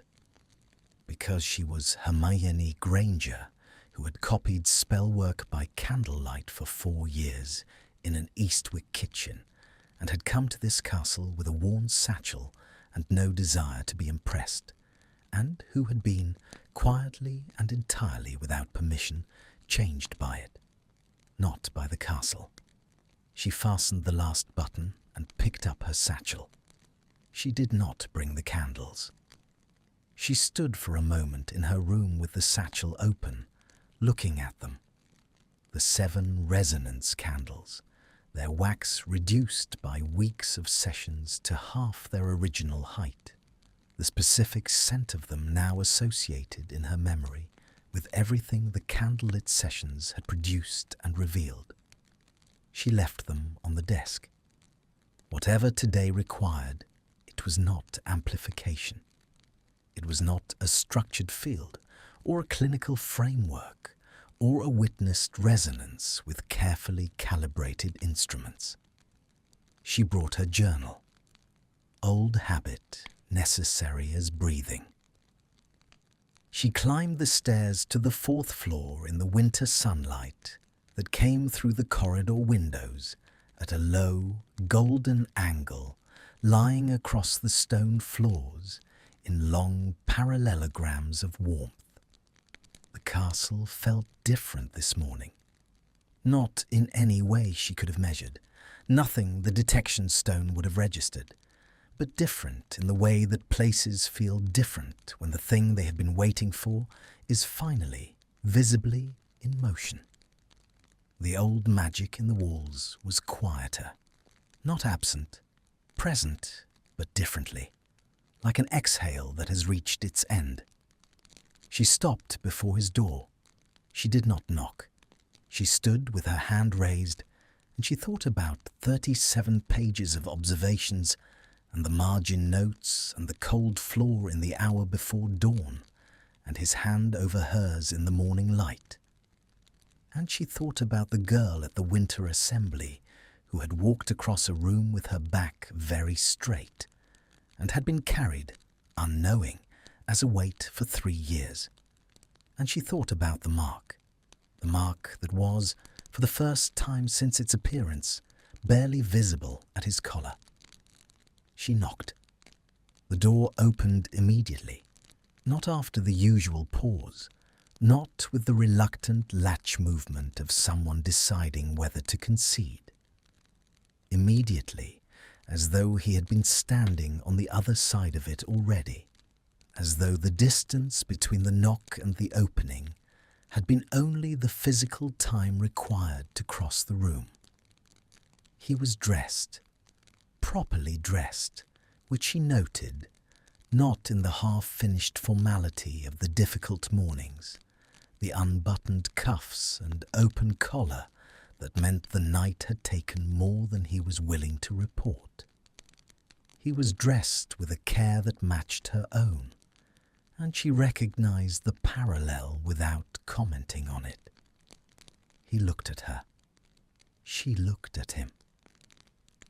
The sunlight from the corridor window fell between them, and the space in the doorway was warm with it, and neither of them said anything for a moment, because what was present between them had outgrown the capacity of an opening sentence to address.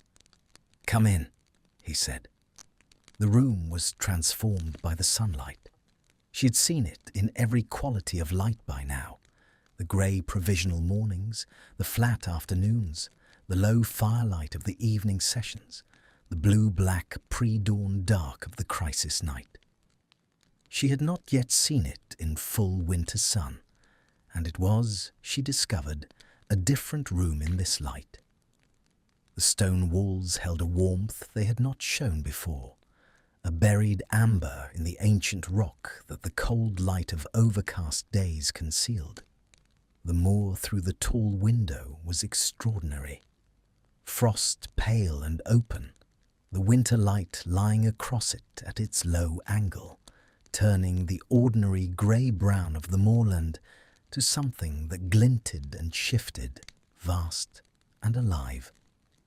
He had moved the chairs.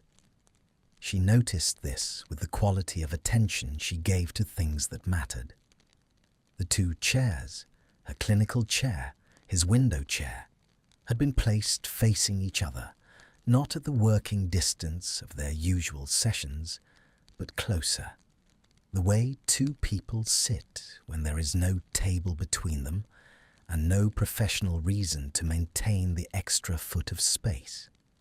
Because the extra foot of space has become, finally, more dishonest than the alternative.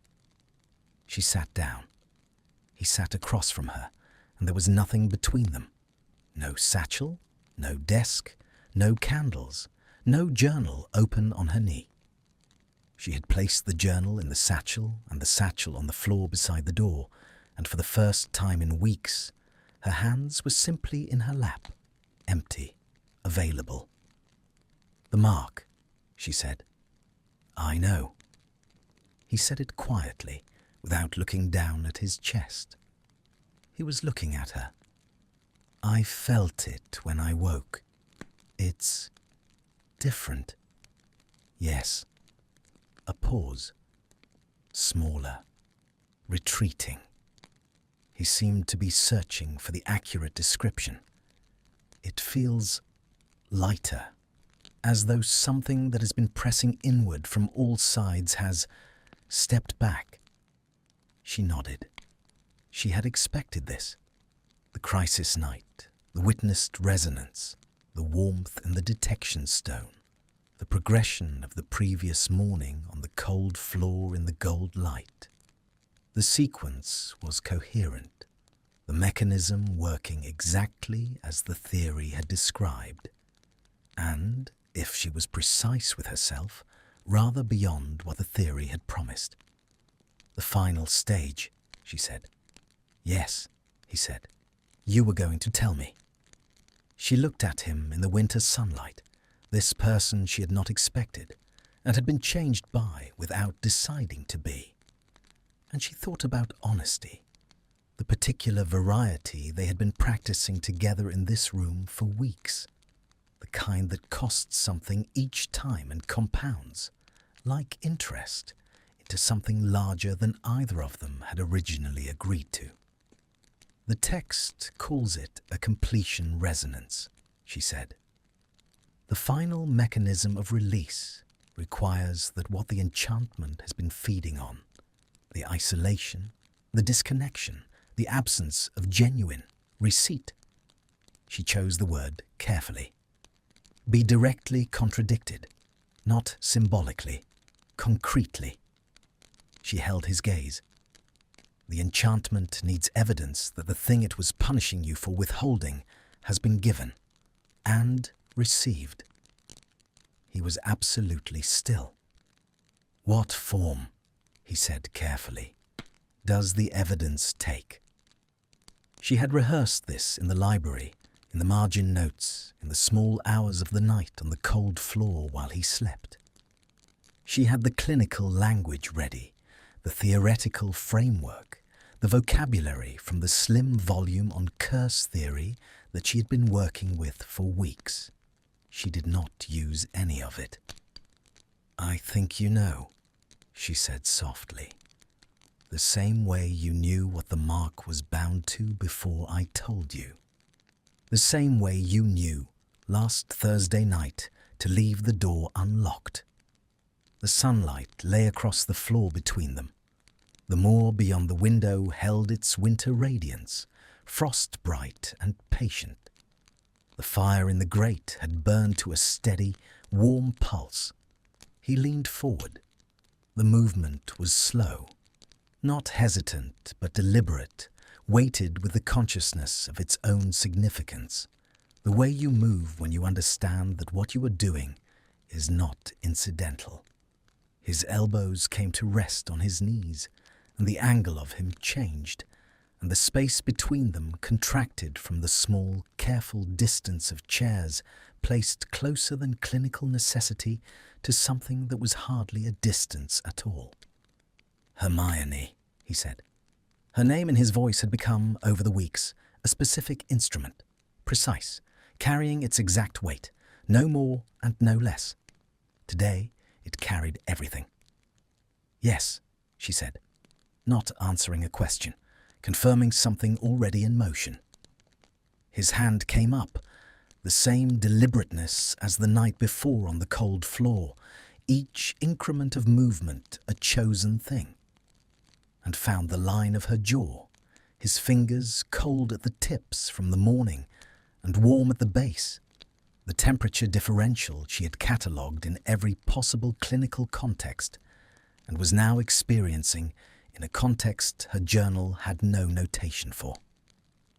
She felt him look at her, one long, full moment of looking, the grey of his eyes completely unguarded, no flatness, no calculation, no architectural control. Just him, looking at her with the specific expression of someone who has arrived somewhere they were not certain they would be permitted to arrive, and is still slightly astonished to find themselves there. She reached up and covered his hand with hers, and held it against her jaw, and the cold of his fingertips was immediately warmer. He closed the remaining distance between them. The kiss was not what she had expected, though she had not precisely been expecting anything. She had been, in the privacy of the margin notes, aware that the final mechanism of the text's completion resonance was not ambiguous, aware that her own response to the proximity of his gaze and his voice, and the hand that had rested over hers in the gold morning light was not ambiguous either.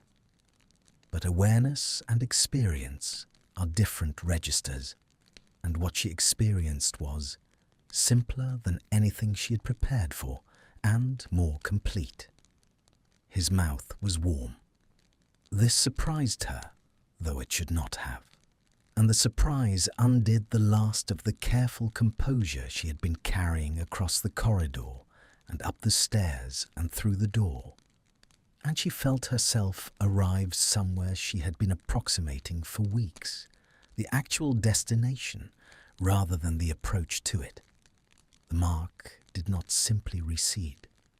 She felt it, felt the enchantment release with a precision that was almost audible, a shift in the ambient magic of the room so complete that the air itself changed quality, the atmospheric pressure of 3 years of compressed guilt and isolation lifting all at once, not dramatically, not violently, but with the thoroughness of something that has finally been permitted to go. The old magic in the walls responded. She felt it in the stone beneath her feet, in the fire's immediate brightening, in the castle's long exhalation, the breath it had been holding since she had first pressed her palm to the wall in her room 3 weeks ago and felt it straining toward this exact point. When they broke apart, she looked at his chest. The mark was gone, not faded, not reduced to the paleness of a healing scar. Gone, the skin unmarked, as though the branching lines had been writing in something the skin had finally reabsorbed, taking the message back because it no longer needed to be said aloud. The temperature, when she pressed her palm flat against his sternum without thinking, was warm. Ordinary, living, human warm. He looked down at her hand on his chest.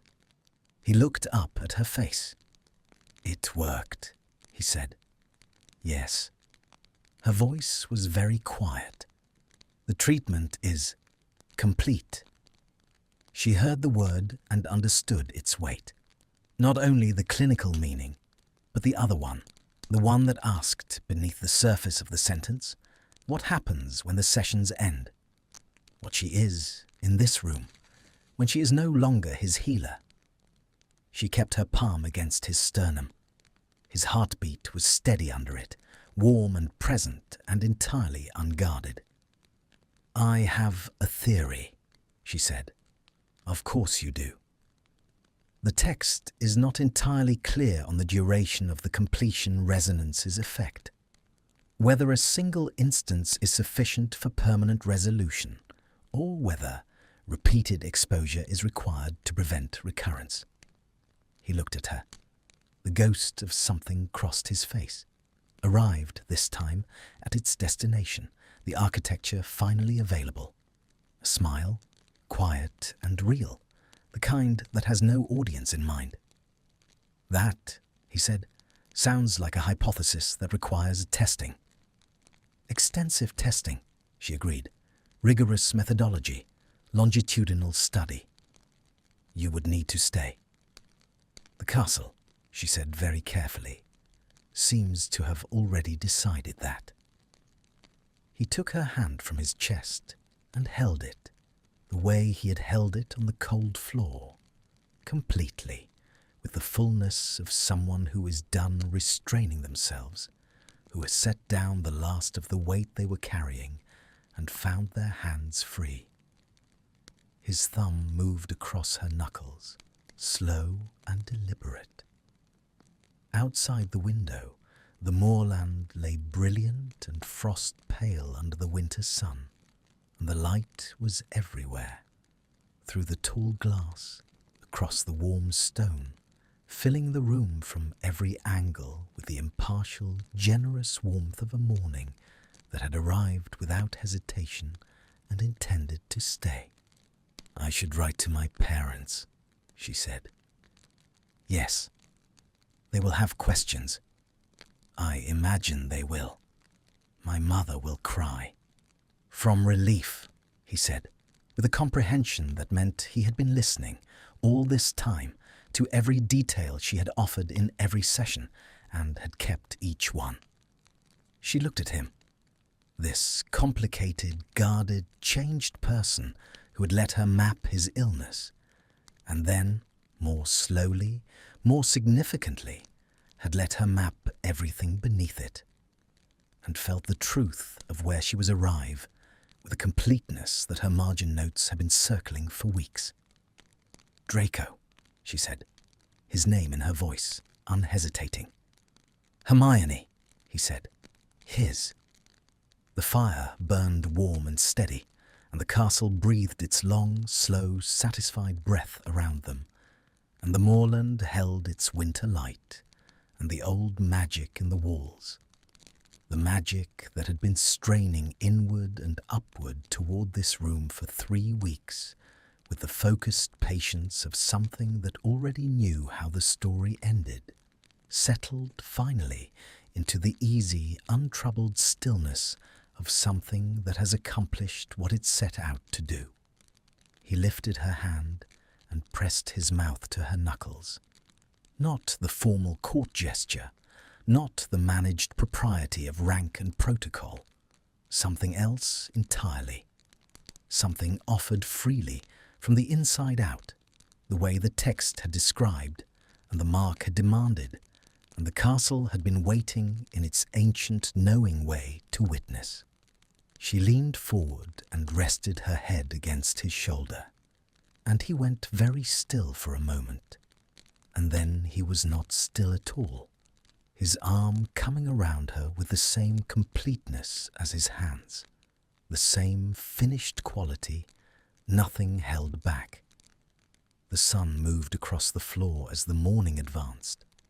The frost on the moorland began its slow release, the ice giving back the light it had borrowed. Somewhere in the castle below, the ordinary sounds of the day began. Footsteps, the distant ring of a bell, the small industrious noises of a household beginning its work. Up here, in this room, the work was done. Not the easier work, not the diagnostic wand and the detection stones and the 37 pages of careful observation. The harder kind, the kind that her books had only partially described, and that no amount of preparation had fully equipped her for, because it was not, in the end, a problem to be solved.